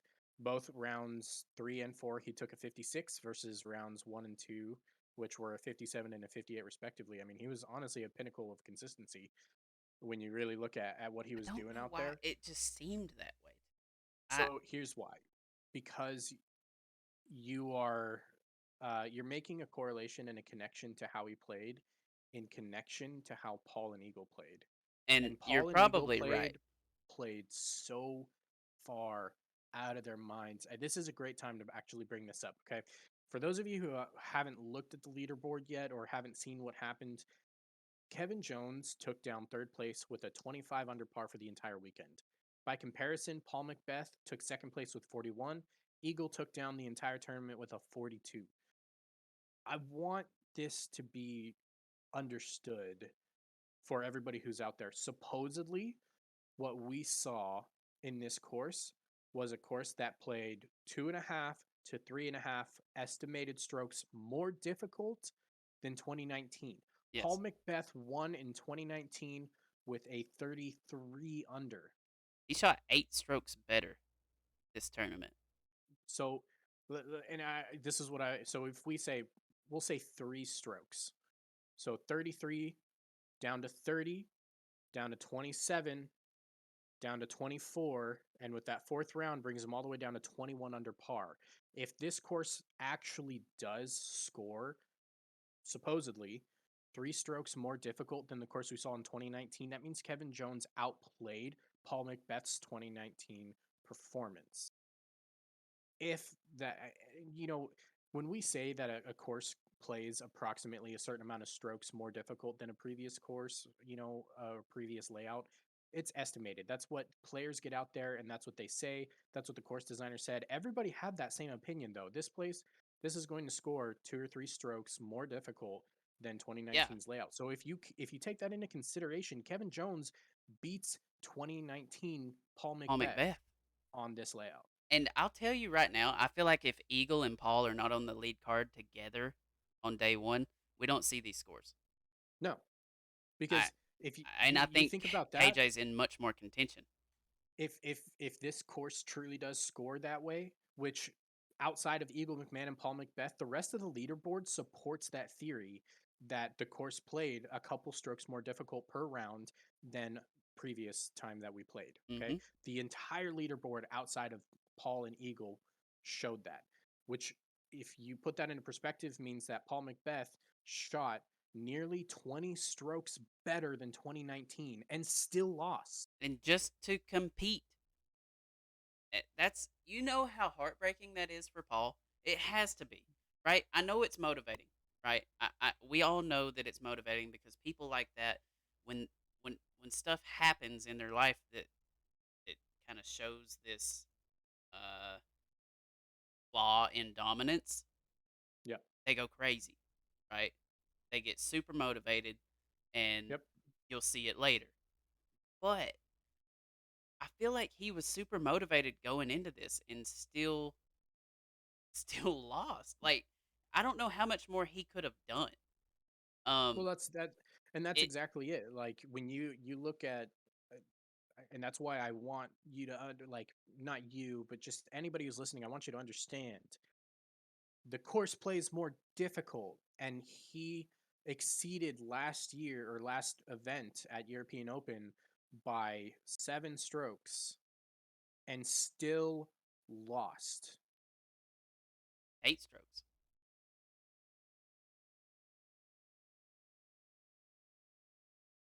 I It's don't know how to, like, you outplay what you have done that took down the win exactly. against the same player. Yeah, and that's scary.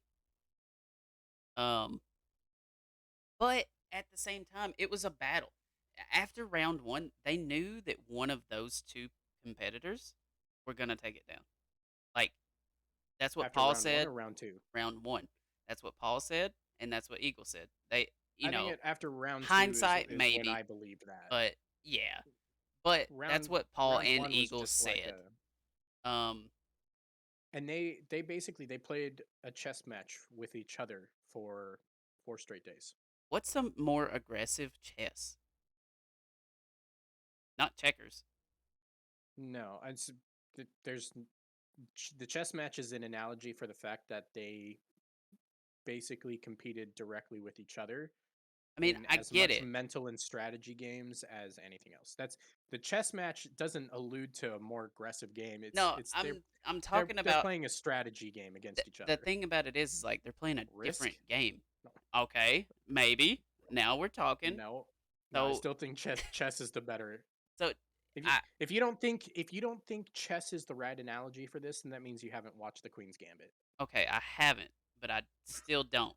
Um, because the reason that I say that I don't agree with, yes, it was a chess match, but generally the chess matches that we're normally seeing is like playing mind games with, I am going to run this putt, make this, force him to do something, right? So I'm you're going thinking to more of, you're I'm thinking of thinking the like mental side. poker. No, I'm Yeah, thinking you're thinking of poker. every time Yeah, the commentator says chess match, this is what happens. Okay? They're yeah, but they're doing just a because chess match. they say chess match, your mind is correlating it to poker. Well, This is the, I'm not watching them somebody run the river. All right. somebody This flipped the is fourth card and I raised, $400. What are you gonna do, Paul? yeah, That's what you're call or talking about. raise. Well, they can't raise if it's already in the basket. So, I'll yeah, tell the next hole. I don't know. well, yeah, next hole. But the thing about it is Paul something raised on like hole three when he hit the eagle. there you go. But it didn't matter. Um, in the end, put it that way, it definitely had something to do with the way it got there.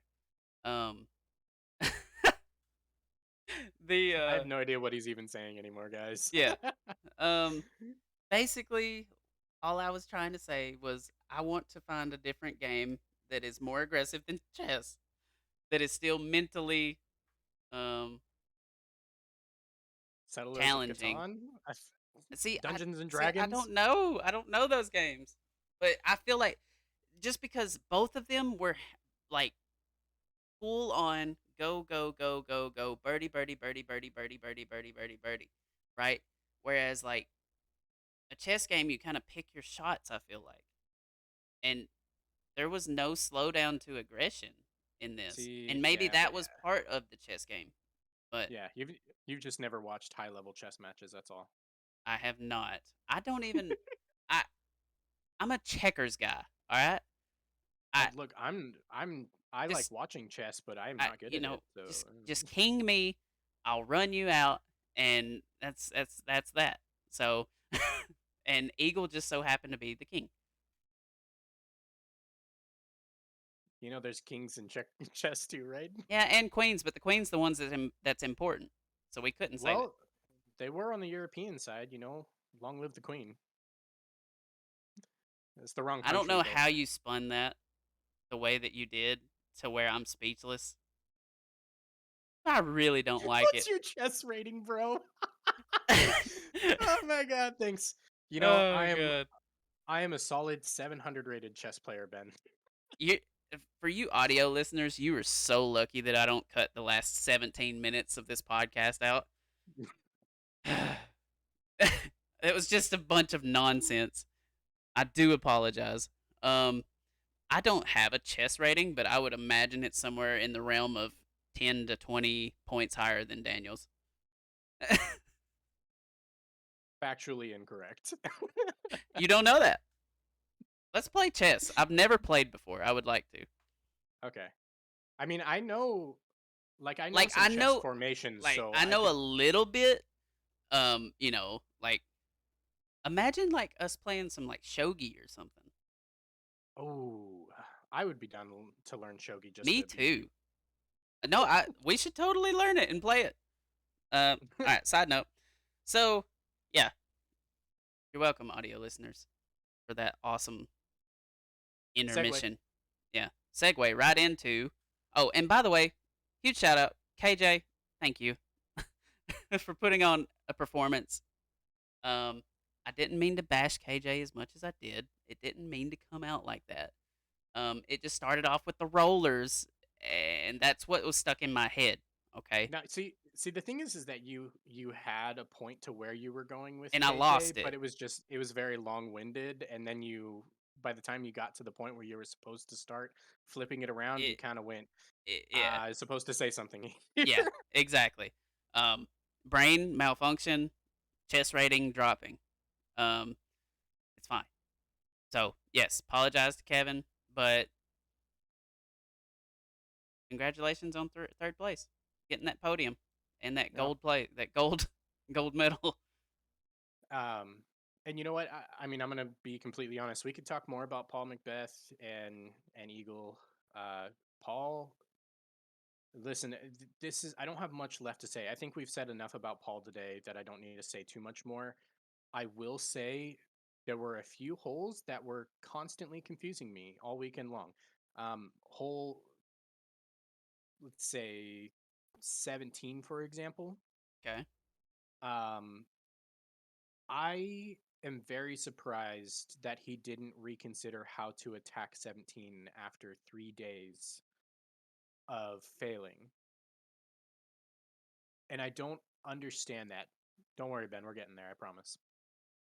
Um, I don't understand that. I mean, he basically went 3 days of leaving it high and right, and then all he does is try to change the angle he attacks the hole, but with the same disc, only to leave it too high in the air and floating way off OB there. I just don't understand. Like, it's one of the few do you times I can honestly say that Paul did not make the right adjustment. do you think that he just didn't have the right disc to make that adjustment? Absolutely not. I think You he think it he was went all in with angled? a. I think it was no. He went in with a game plan and he was unwilling to change that game plan, which I understand for the first 2 days. Day after parring it 2 days in a row um, for Friday, Thursday, and Friday. I feel like Saturday was the day he should have reconsidered his play on that hole. Yeah. Because all he did, I mean, he basically said, like, Well, my disc flipped over 3 days in a row, so I tried to give it a little bit more air, a little bit more hyzer, and I just threw it way too high up into the air. Well, change the shot type, change the shot selection, change the disc selection. I Yeah. would have much rather have watched you try to attack hole 17 with a forehand. Your forehand, Paul's forehand this week is better than we have seen it since is better than we have seen Since it basically all year since in Memorial. years, I feel like I, since last year, we haven't seen Paul's forehand look like this. I would say it looked great at Memorial. We have not, because of the injury and everything else. His forehand looked better than Hey, we've seen it since those were Memorial. also brand new discs, though.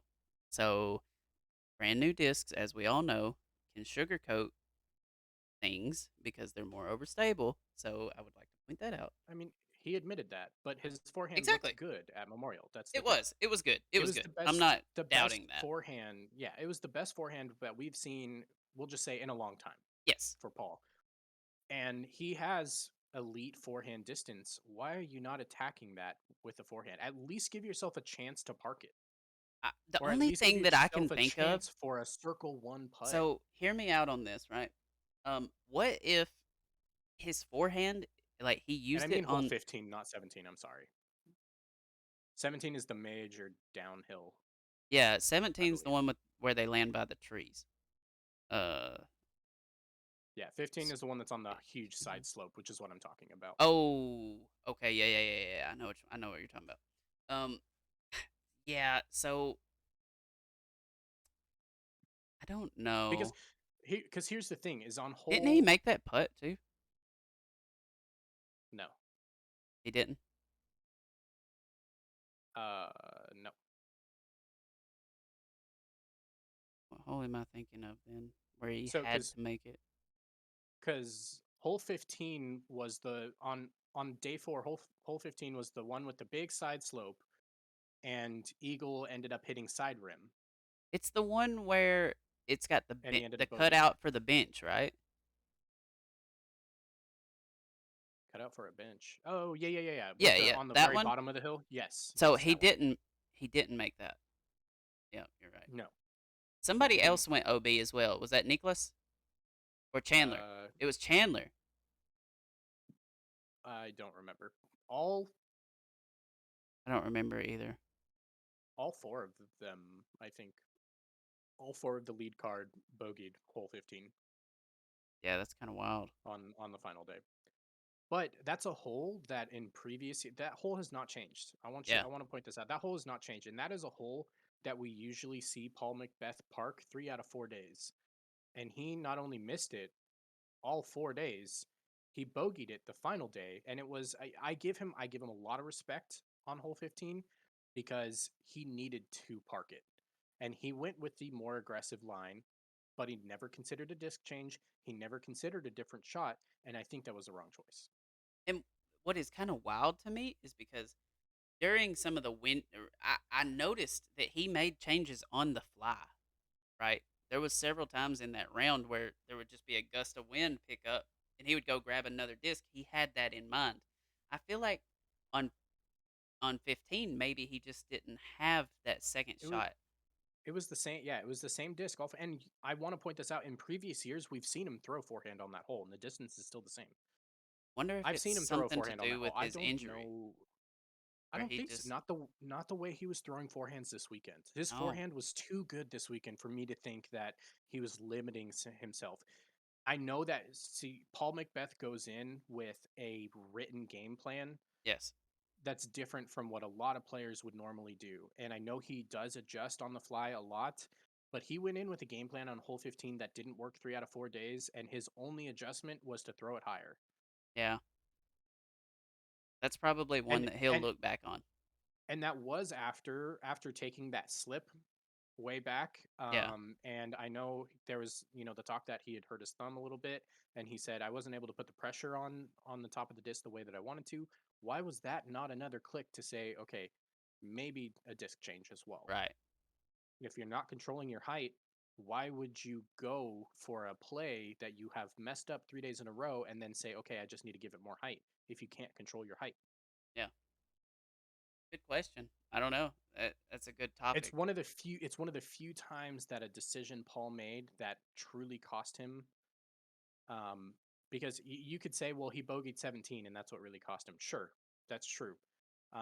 But I was much more okay with what he did on 17 than what he did on 15 Yeah. because 15 was a chance for him to gain 2 strokes and he did not do it.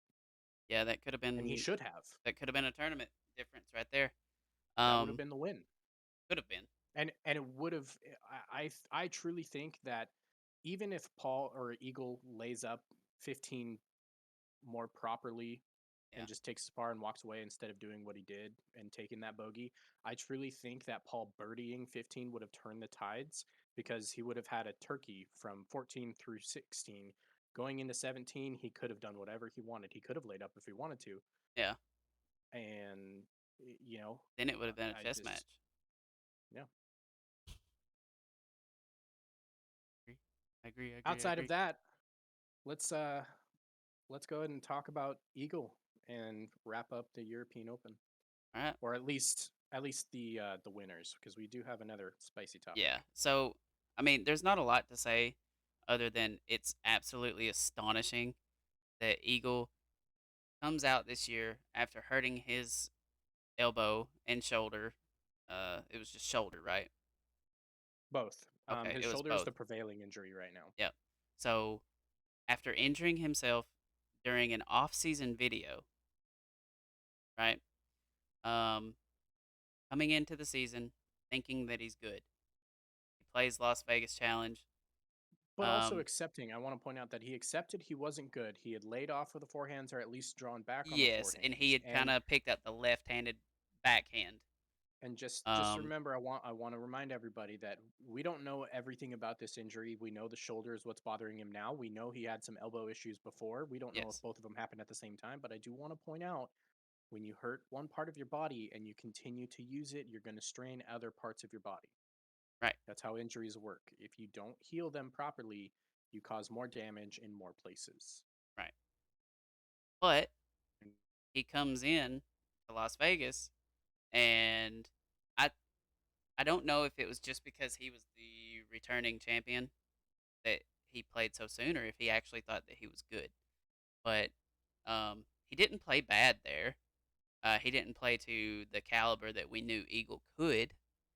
Um, then he takes a little break, comes up to Champions Cup, um, places like 14th place, something like that. It was nothing spectacular, nothing. Nobody kind of expected anything of him there, so he just kind of flew under the radar. Um, yep. and he gets out to DDO, and it's just too much for him, and he has to bail out. His shoulder comes out of socket, um, in the DDO, right? So between DDO and European Open, he's done nothing but rehab and PT, physical think therapy. think you're thinking Jonesboro. It may have been Jonesboro, but I was thinking DDO. But yeah, it could have been Jonesboro. Um, but we come, our expectations are low, right? They are, because we know that he has a lingering injury. Something's not right. We assume that he's going to European Open strictly for PR reasons for Discmania. Uh, it's a Discmania event. Simon's there, Eagle's there. Like, that's the faces of the company. Um, that's kind of where my mind went with it. I'm sure a Right. lot of people agree with me. Some might not, but Eagle being there, just a presence, is huge. And then he pops off this first round. We're like, hold up, huh? What what is this? And he's tit tick for tack with Paul, and Yeah. we're like, we have a match on our hands. Can he hold it together? Can his injury last for those 4 rounds? Right. That was kind of your concern last week. Was like, even if he does go out and do well, you don't know if his injury will cause him to play bad around. Right. Yeah, because w- the biggest concern that I had was you look at Eagle, going out there and yeah, he can put 2 rounds together. I'm confident in that. the third round was a toss up for me personally. I thought third round would have been where he could have played a really good round. He might have played a mediocre round. He might have played somewhere in between, but fatigue builds. And the Mhm. third day is where fatigue generally tends to show its ugly face, especially with an injury like that. And especially for somebody who, according to the information we had, was not really throwing that much. And the 3rd day was the bad weather day, you know? That was even more of a true testament to just saying he was there and he was good. Yeah. And to be completely honest, I thought the third day was going to be a little bit of an equalizer day for both him and Me Paul. too. I thought Me too. somebody that we didn't expect to see was going to close that gap and at least make it close. And nobody did it. Bec but Paul and Eagle were in a field of their own. It just seemed like that the entire tournament. Um, it was one of the best watches I've seen, and I feel so bad for people that do not subscribe to DGN, um, because there will be no post coverage of this. Um, No. If there was it if there was one time I could ever say, "Hey, get a DGN subscription for a month to watch a tournament," this is it's it. this one. This is the one. Go back and watch it. I would enjoy watching it. I think this is probably one of the only other ones beside Worlds from last year that I would enjoy watching back. It was truly a great watch. Yes. TGN put out a great production. They was always on shots. There was less ads, um, less of the same ads over and over. I'll put it that way because on our pro tours it's the same ads like every time, and it's not like that. Yep. Um, Absolutely. top five. It was truly a great tournament. And you can go back and watch it if you do subscribe. Um, Yep. All the and VODs are still available. exactly, and you can go watch any disc golf pro tour that's ever been filmed. So by Disc Golf Network, Silver Series, Pro Yeah. Tour, whatever. But we're not here to promote for them so much, but we are at the same time. Um, However, before we go into our next topic, um, I would like to talk about one of our sponsors. Cool with that? Yeah. Two sponsors actually. Yep. All right, we'll go ahead and knock them both out. So, um, this particular company, Disc and Disciples, um, is a very cool company, right? They have leagues, they have a store, they run tournaments. They're always doing something within the community.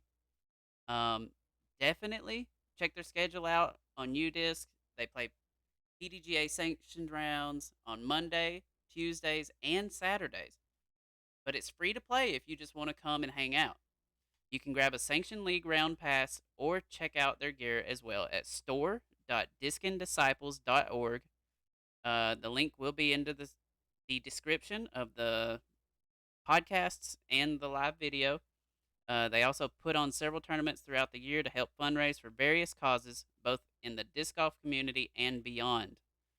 Um, they're out there putting out their efforts for everybody.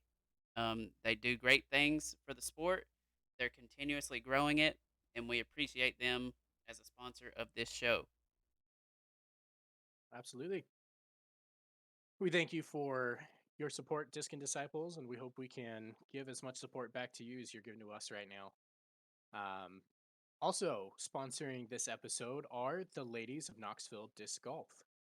For those of you who might have missed it last week, we did talk about the ladies of Music City Disc Golf and how they are running a WGE event.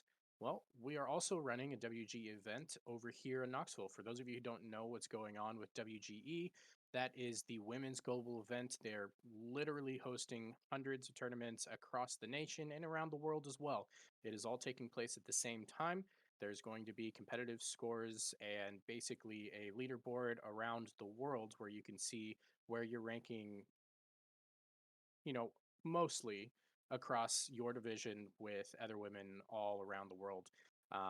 We are going to both have the opportunity to help out, hang out at both of our events. You will obviously be on your Nashville side. I'm going to be over here in the Knoxville side. Yep. And the ladies of Knoxville Disc Golf are inviting anybody in my area, or even if you're not around from around here in Knoxville, but you're going to be around the Knoxville area, check it out. They are running an event that's called the Dogwood Open. It will be on August 6th, just in accordance with all of the other WG events. Regardless of your skill level, ladies and girls of all ages are welcome to come play this fun and approachable event at the Tommy Shumpert Park. This is actually my home course. This is literally the course that is closest to my house. It is a beautiful course. You get a good mixture of open and wooded holes, very technical. They're going to have tees that will be associated with your skill level, tees and hole placements. So you will all have a great opportunity to score out there. PDGA fees are going to be waived for this event, and entry fees are as low as they possibly can be. The players' packs and prizes are wonderful. You can register on Disc Golf Scene. You can find the ladies of Knoxville Disc Golf on Facebook or Instagram. I don't have them linked in this video, but they will be in some capacity on our Facebook later tonight or tomorrow. Yes. So definitely want to see you out there. The ladies of Knoxville Disc Golf were established to grow the sport for women and girls in the greater Knoxville area. The ladies not only play the game, but they also run the local events, maintain courses, and help teach others to play. Again, you can definitely find other people to play with if you're in this area by reaching out to them on their socials. So thank you so much for sponsoring this episode, Ladies of Knoxville Disc Golf. And if you guys are not, make sure you're trying to find a WGE event near you, whether you are here in Tennessee with us, the Knoxville region, the Nashville region. If you are not near us, double check all of your DGA, disc golf scene, excuse me, websites, and just make sure that you're finding a WG event near you because it's going to be ridiculous. Yes. And uh, for any of you guys out there that want to get your women into tournament scene, this would be the perfect one. It's just girls, right? It's just women. They get to feel more comfortable, honestly. Um, Yes. you don't have to worry about getting uh, ghost carded onto some random MA2's card. You know, it's all women. So I highly suggest talking to your women and trying to convince them into joining. And you know what? If for some reason, you are out at one of these events or you're planning on trying to get your wife or girlfriend, sister, whoever it might be, to go out and do one of these events and they're uncomfortable going alone, check with your TDs. I'm sure most regions are totally okay with you caddying and being out there with them. Absolutely. And I know out here, the TDs out in the Knoxville region have actually posted asking for volunteers. Definitely, they will absolutely not have a problem with men helping to volunteer for this event. It No, not at really all. is great for everybody. Absolutely. But with so much good that's happening in the disc golf community right now, there's a little bit of bad also. Uh, especially over at the European Open.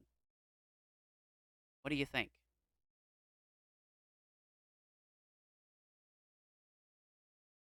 I'm ashamed to say that this is the time that we have to talk about it. And there's no way to avoid it. It's a conversation we have to have. If we don't have it on this podcast, other podcasts are going to talk about it. Twitter is talking about it. Instagram's talking about it. Facebook's talking about it. YouTube is talking about it. I've seen 20 YouTube videos about this Hmm. topic. But unfortunately, we have to talk about the Nico incident. Yes.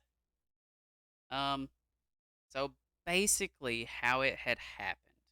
What had happened was, What um, happened was, Nico had got called earlier on in the round for a time violation for taking too long on a putt. On the hole of 17, he also took too much time to putt.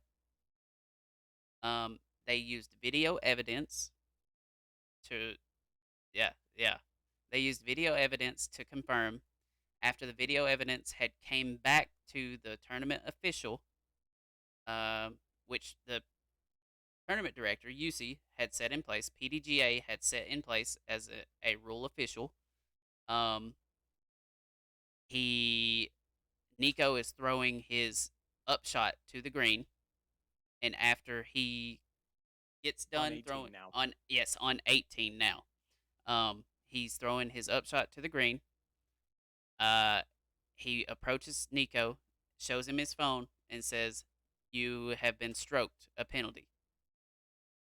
Um, and Nico gets flustered, gets up in the guy's face, says, "What did you say?" He said, "You've been stroked, a penalty." And Nico just yells, "Why?" He says, "Because time violation." He says, "Why?" Tournament director says, or tournament official says, "PDGA rules." Nico just stands there solemnly, says, "Step back away from me," while he's the one that approached this tournament official 6 inches from his face. And he says, "Step back from me." Tournament official steps back, waves his hands. He steps back about 3 feet. Nico goes to grab his disc. The tournament official is looking at him, staring at him. He probably is in awe of what just happened. Um, and Nico's like, A little bit. "You want to stare? You want to stare?" And chases him down as he's walking away and gets in front of him. And then the camera cuts. Um, this was something that had happened and was filmed, but this didn't happen live, right? Did not. DGN put this on blast. Um, they obviously seen that this needed to be put out. Um, and it it the commentators were like kind of shocked. It's like, "Come on, Nico, that's a bad look," you know. Um, yeah, so that's pretty much how it all played out. Chat saying, "At what point did Nico know that was a stroke from a previous hole?" Um, that was when he got approached. As soon as he had threw his upshot on 18. Uh, So, but the way that the video lays it out, at the very least, in the information that we have, the stroke penalty was on 18 though. yes, He was assessed the stroke penalty for the time violation on the upshot on 18. It wasn't from a previous hole. The evidence for making the stroke penalty was because of evidence from previous holes. In other words, that was he had his courtesy warning, and then the evidence was pushed in, and then they sent the tournament official out to confirm, watch, and assess the penalty if it happened again. And that was the video that we saw, was him assessing the that penalty. the video evidence. Okay. Now, the other thing I kind of want to make it clear is that as he said, basically, he approached him, gave him, his stroke penalty. Nico chested up, got really in his face, and then he said, "Back away." Okay. Tournament official backed away, did not, break eye contact. Continually, they kind of stared each other down. Tournament official started backing away a little bit farther. Nico chased him down to get in his face again. I want to point that out very clearly. Yeah, Nico didn't just ask him to back off, he backed off, and then Nico got back in his face a second time. And that was where the biggest mistake, I believe, occurred in terms of the because then it situation. almost became a threat. Yes. It the camera cut at a very odd time because I'm very surprised. That camera person was probably so uncomfortable. And can you imagine that the card mates? You know what I mean? Like that had to be so uncomfortable. Um, Absolutely. it you never want to be in a situation like that. Nobody does. And Yep. unfortunately, there are people out there that are like this. And if rules don't get called on them, it will continue to happen. So this was good for the sport in growth terms. It wasn't good for Nico.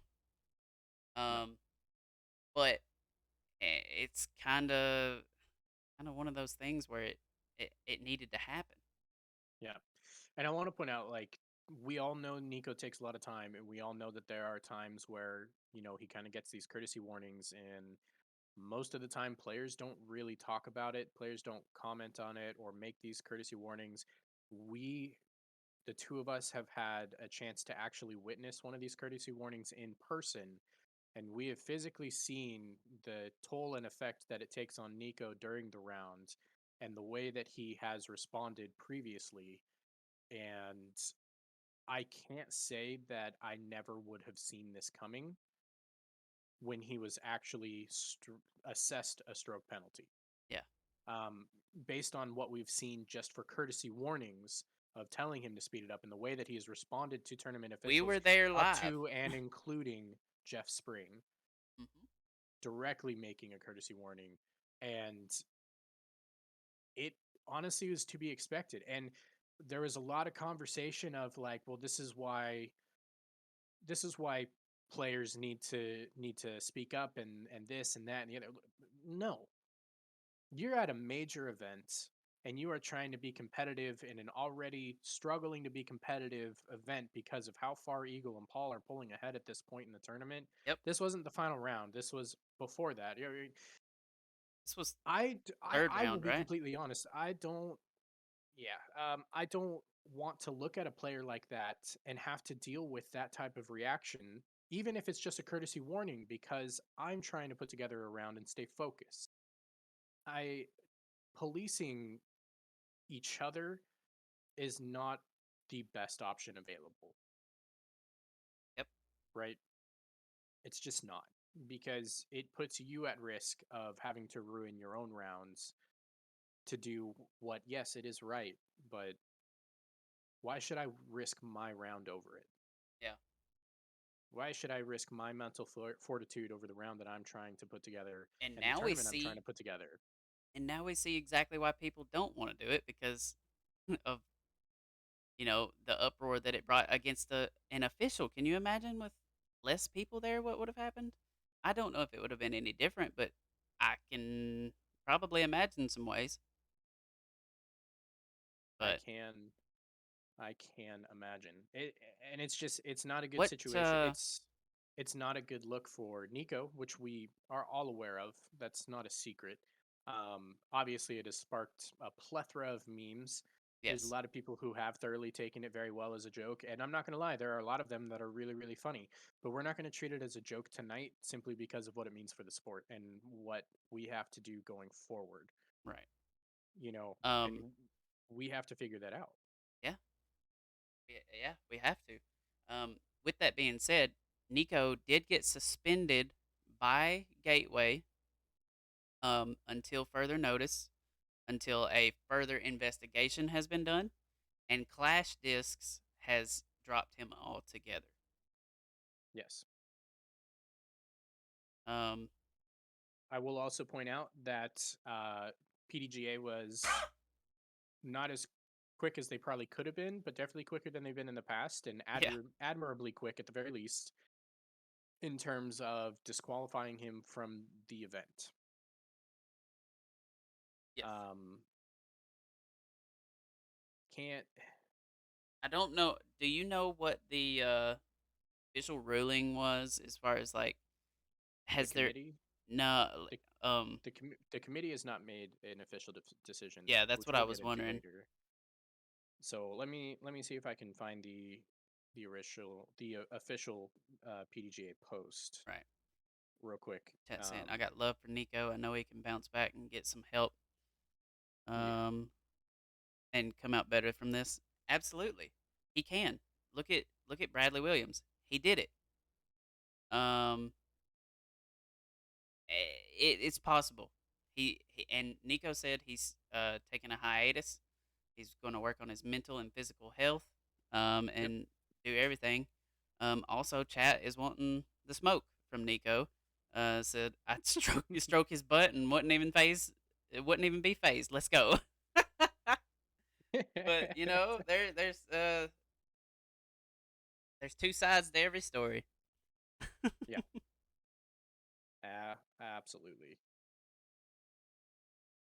Man, I am just Struggling with the struggling. official ruling or official Yeah, hearing. I can't find. Actually, let me do this a different way. This is a much easier way. It's fine. I mean, we know that basically all they said was that he had violated a certain rule, the code of conduct rule. Yeah, but it goes into the next conversation, so we definitely want to talk about it at least for a second. We're getting much closer. Getting much, much closer. All right. Much closer. Now I'm in the realm at least. Good. I don't know. Woohoo. I don't know how much more um, you can honestly Here we go. say. Yeah, I don't know how much more you Got it. can honestly say about what this N- did for Nico, but Yeah. So, uh, okay. At all PDGA sanctioned events, all participants are required to adhere to the official rules and competition manual. These rules and competition standards govern all aspects of play. During round two of the European Open, following a violation, Nico Lacastro engaged in conduct toward a tournament official and that the tournament director has evaluated according to these standards. Video evidence may be used to evaluate investigative player misconduct. The video of the incident captured by DGN in part served as evidence here. All players must adhere to professional standard of sporting ethics, courtesy, integrity while participating in all sanctioned events and commentating to the media. Conduct that violates this standard and so on and so forth and blah blah blah blah blah. Um, any player who violates the above standard, the tournament director may opt in their sole discretion to issue a tournament warning for a first offense. Otherwise, the tournament director will immediately disqualify the players. Additionally, um, basically, and this is kind of the biggest part that I really want to go over, this is why I wanted to find this. When the player was approached by Jeff Jacquart, PDGA Director of Competition, for further information on the incident, Mr. LeCastro refused to cooperate or even further discuss the matter at all. Competition manual states that obstruction or failure or refusal to cooperate with any investigation by an official into the player's conduct constitutes player misconduct. So, two things here. It goes on later to basically say this issue has now been sent to the committee for a final decision. Basically, that's going to be his eligibility to play in the future. So, what we're looking at right now is officially his disqualification from the event. He was disqualified, no question about that. There was 0% chance that he didn't get disqualified, especially considering the light that it was brought on. Even if he had stopped and talked to the director, um, of competition and explained the situation, I think he still gets a DQ. yes. However, that is one violation. He then continued to be non cooperative, violation number two. Okay. When we talk about this and what the committee is going to do, we know that we don't really find players in disc golf, although I don't necessarily agree with not finding them. I don't disagree with not finding them as well. I understand that finding is very fine line in a sport like this where a lot of these players live paycheck to paycheck and they need every check that they can get just to get to their next event. However, there need to be deterrence for this type of behavior. And sometimes you have to wonder, like, for example, if he had cooperated at the end of that, there is a chance that I might have said, "Find him, move on, and let's never talk about it again unless it becomes a problem a second time around." However, the fact that he intentionally did not cooperate with this investigation leads me to believe that there's no option outside of suspending him long term. I mean, And is it now, even in question that he's not getting suspended? no, I'm saying that the situation before that came out was we know he's getting DQ'd. We Yes. were pretty confident in that, Yeah, right? that was yeah.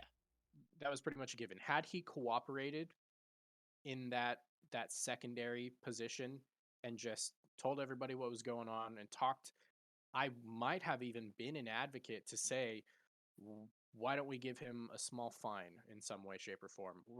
I don't know how to calculate what that would be, but give him a fine and let's move on. Let's not even talk about it ever again.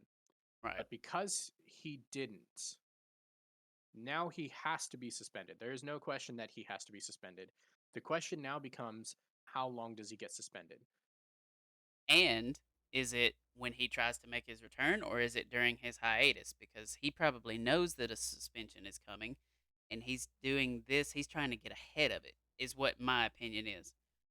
So Yeah. Well, that's because another thing that the PDGA has to take into account. there was an interesting thing actually where Nico showed as a DNF probably for about an hour before PDGA released any official news regarding his disqualification and anything like that. I had actually put it out there on Twitter that although it's unlikely, there is always the chance that he has intentionally withdrawn from the event, taken the DNF in a basically trying to avoid the punishment. Now, a Yeah. lot of people kind of said, like, well, like, I don't You understand can't how that's fire me. I avoiding the quit. punishment. Yeah, this how is he avoiding the punishment? And I'm like, well, I mean, if it's me, if I'm going to DQ him from the event and he decides to withdraw beforehand, that's a choice. And at that point, I need to disqualify him from the next event, Yeah. regardless of what that is. You have to push that punishment somewhere. You Yeah. can't just avoid it. Now, we know that's not what happened. He did get the official DQ. Um, and I know he is going to be quote unquote taking a hiatus. I don't necessarily believe that it's necessarily him trying to hide from taking the punishment because the thing is that this has already been sent to the committee. He's going to get that punishment regardless, right? Yes. It doesn't matter what he does at this point. I don't think it's going to have anything to do with are they going to apply it after the hiatus? No. They're going to apply it starting the day they make that decision. Regardless of what the punishment is, whether it's 1 month, 3 months, 6 months, 2 years, the full max penalty, whatever it is. And all right, so hear me out. Is if the suspension goes right, if the suspension is, we'll just say 6 months, the rest of the season, right? Um, how does that affect him? Because can he still go to events, just not play in them, or can he not be on I grounds? I think the official suspension, uh, and I don't know. This is probably not the best question to ask for me because Yeah, I mean, I guess we'll figure I it out. don't know The only reason the is player because of manual cat to that merch, level. and I would say I don't know that he can't go to events, but I think that he wouldn't be allowed to participate in the events, even in the capacity of being a caddy. that's what I Because was wondering. basically you have to get, you have to get a special pass to be a caddy. You're basically you're invited Yeah, to be there. And I'd have to imagine that the suspension has to affect him at that point, at that level as well. But yeah. I also don't know for sure. I guess we'll find I out, just I but don't know enough about that. yeah, we'll Now, keep we'll keep everybody informed as much as we up to can. yeah. Now, with all that being said, what what do you think the length of suspension should be? I think the absolute shortest is 6 months. Um, that's in my opinion. Um, I personally would do a year. Bradley Williams got 2 years. Yes, that was too much. Um, 18 months, but yeah. it was too much for what had happened. But Now, I also want to point out that he was on probation when that occurred. yes, I want you to consider that in your decision, your conceptualization of how long this should be. there's no way that Nico just goes on probation. No, no, no, no. It's I'm saying that I know Bradley I received know that what you're because that saying. was his. For those of you who don't know, Bradley Williams received a 6 month, was on probation, and then got called for misconduct while on probation for his previous suspension, which is part of the reason why it was such a dramatic suspension considering the actions in the situation. Right. Okay. But Now, I truly think anywhere between the realm of 6 to 12 months is is where I would land. But um, because if you go over a year, I think you pretty much take Nico's career away. Um, Could be, I but the you know, same could have been said about Bradley Williams. maybe. Um, And Bradley Williams was a much less decorated athlete at that point in time than Nico is I mean, currently. and well, that's another point. Um, but with I don't know how it would work so much because he when do you know when USDGC is? This year, Yeah, I mean, right there, October, pretty November. much at the end. Yeah, Okay. or it's September, October. It's not definitely not in November. Him being a previous USDGC championship or champion winner, I could see them uh suspending until USDGC. Fair, fair assessment, I suppose. USDGC October 6th through the 9th. Yeah, so that would be August, September, October. You're looking at like a I don't know, 60 to 90-day suspension.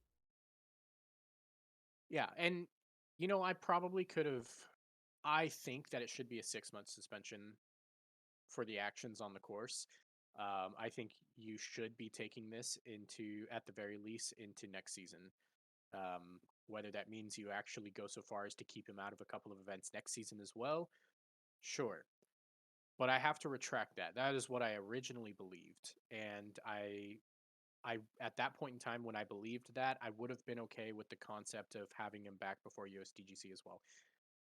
However, rereading the PDGA statement, I have to go longer. I Yeah. can't. I cannot fathom not giving him for a full 12 months. And the reason being that you're talking that the initial action was already the highest class misdemeanor in the PDGA sanctioned rule book for that type of thing. And you're talking that holds a max penalty of 2 years and even up to a lifetime ban if it's really bad enough. Obviously, I'm not going to advocate for a lifetime ban. Right. Well, he didn't hit him. Right. Right, right. If he would have swung, it would have been a lifetime ban, But obviously. bye, bye, But Nico. Um, it however, was still threatening. rereading how they verbaged the initial player statement or the initial PDGA statement and how they said because he didn't cooperate, that in and of itself constitutes its own misconduct. That means he has two misconducts that are going to be reviewed in this situation. So he has the original, you messed up, sir. That was that I would have been okay with 3 to 6 months. Yep. I would have been okay if he was back by USDGC for that. But the fact that he didn't cooperate afterwards and he basically blew them off and shoved them off, that's a year. It has to be a year. You have to show that you can't, even players in whatever sport they are, you get thrown out of a game and then you have to go and deal with it. There is always going to be an investigation, and 99 out of 100 times you are going to hear the NFL or the NBA or the MLB say he cooperated fully with the investigation.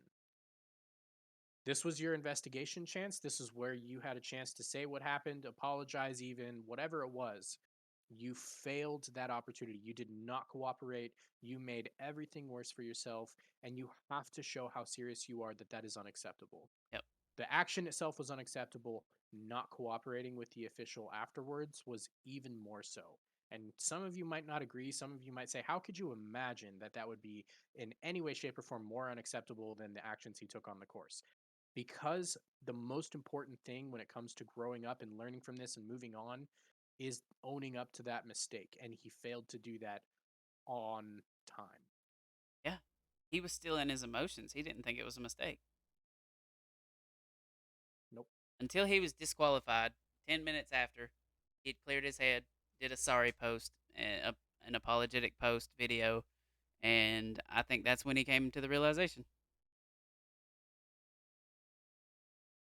I don't So know. in my mind, you have to take you take it all away. He has to go for 12 months. Yeah. I And I agree. think that's even being kind at this point is 12 months because of the fact that they're going to now investigate two infractions, not just one. Yeah. I I mean, we'll keep an eye out on it and we will see. Um, And and going back to it, just because this is something that I wanted to touch on while we were talking about FPO, but I didn't want to overstep the conversation and steer it in the wrong direction at the wrong time. Nico needs to understand how this affects other people around him as well. Cat Merch was putting together a fantastic tournament at that point in time, and you threw her inadvertently into the line of fire completely unnecessarily. yeah. And that is so unfair to her because who knows where she would have ended up if that never happened. Yeah. Yeah, you just never know. You have to consider the consequences of those around you just as much as yourself. And he failed on both of those accounts. Yep, I agree. But I think that's about it. Yeah, that's I the mean, that European was Open, guys. 2 hours and 40 minutes. Jesus. Um, We killed it. That's yeah, what we do though. When we're a day late, we always go a little bit too long. yeah. Well, not too long, some people like it, but, Nope, too long, not long enough. yeah, But you know, we got 5 more minutes of content for you guys, and then we're gonna sign off here. But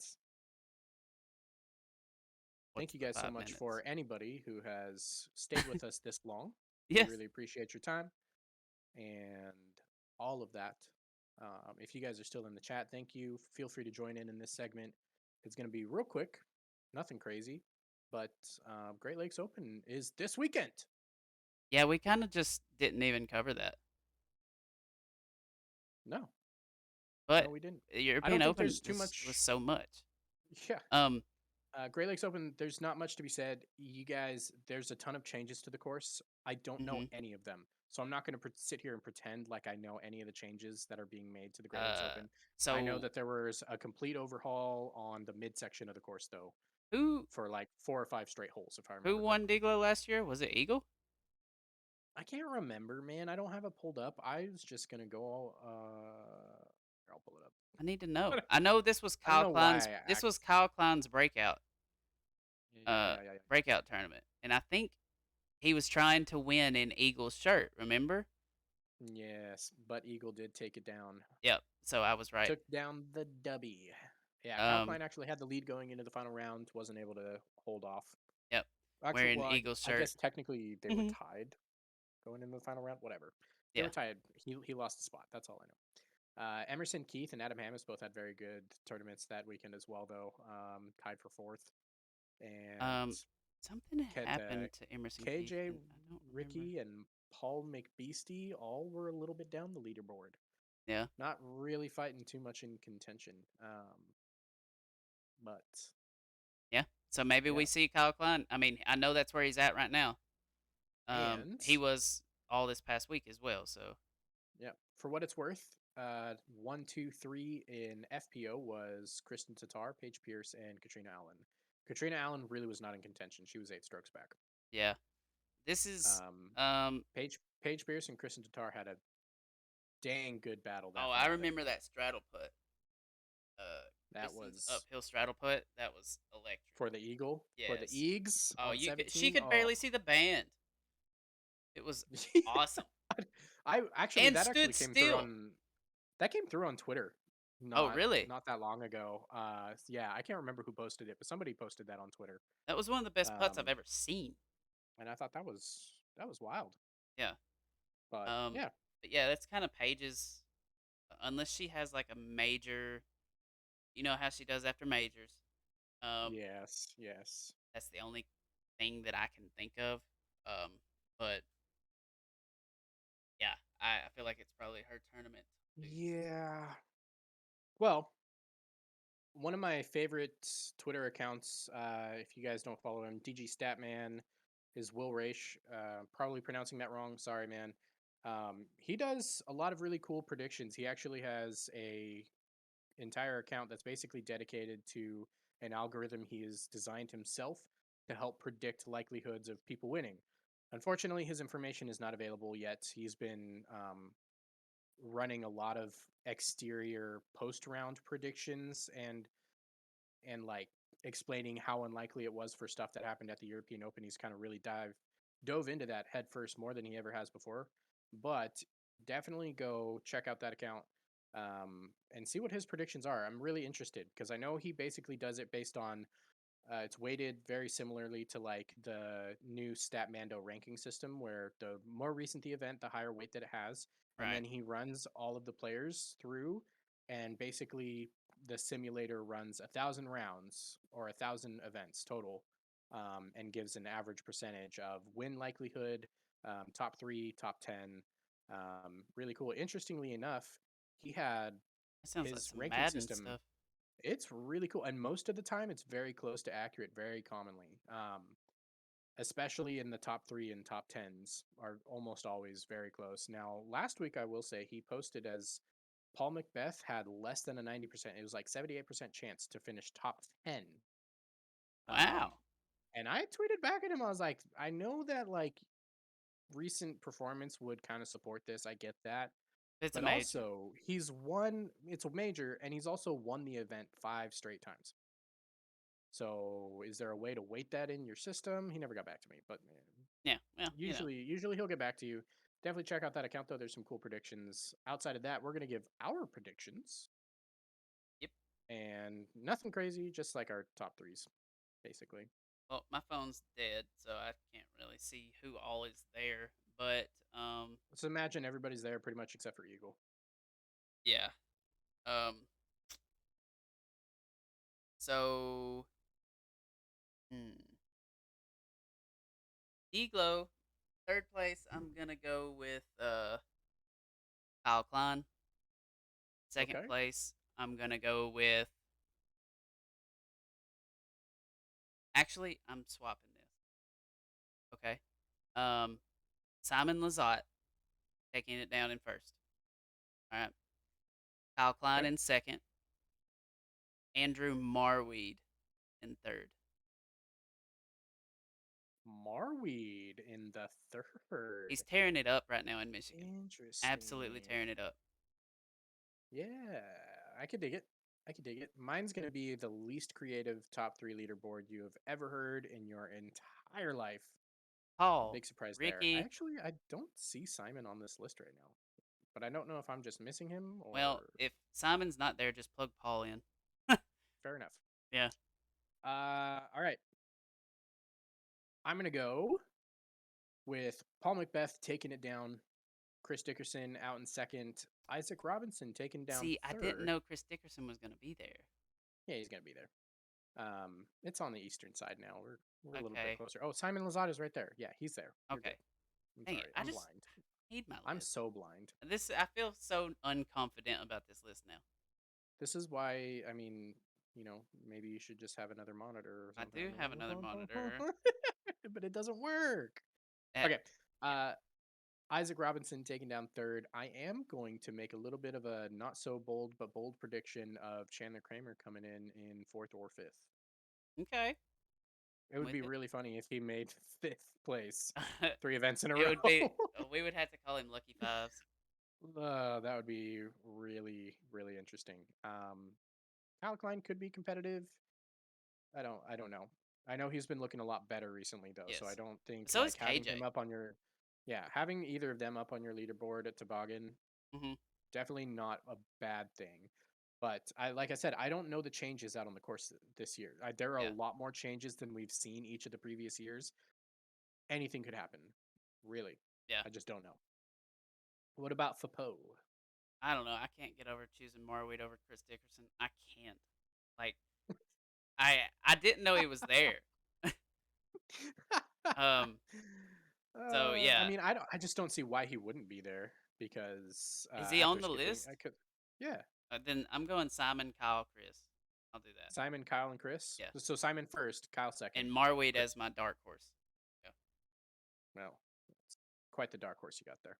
It I'll go is. first on FPO. I know you can't see the whole list, but yeah, that's what it is. Okay. Uh, let's see here. I am gonna go Valerie Manhano in third. Okay. Ooh, this is a hard one. Who do I want for the second spot? Who do I want for the second spot?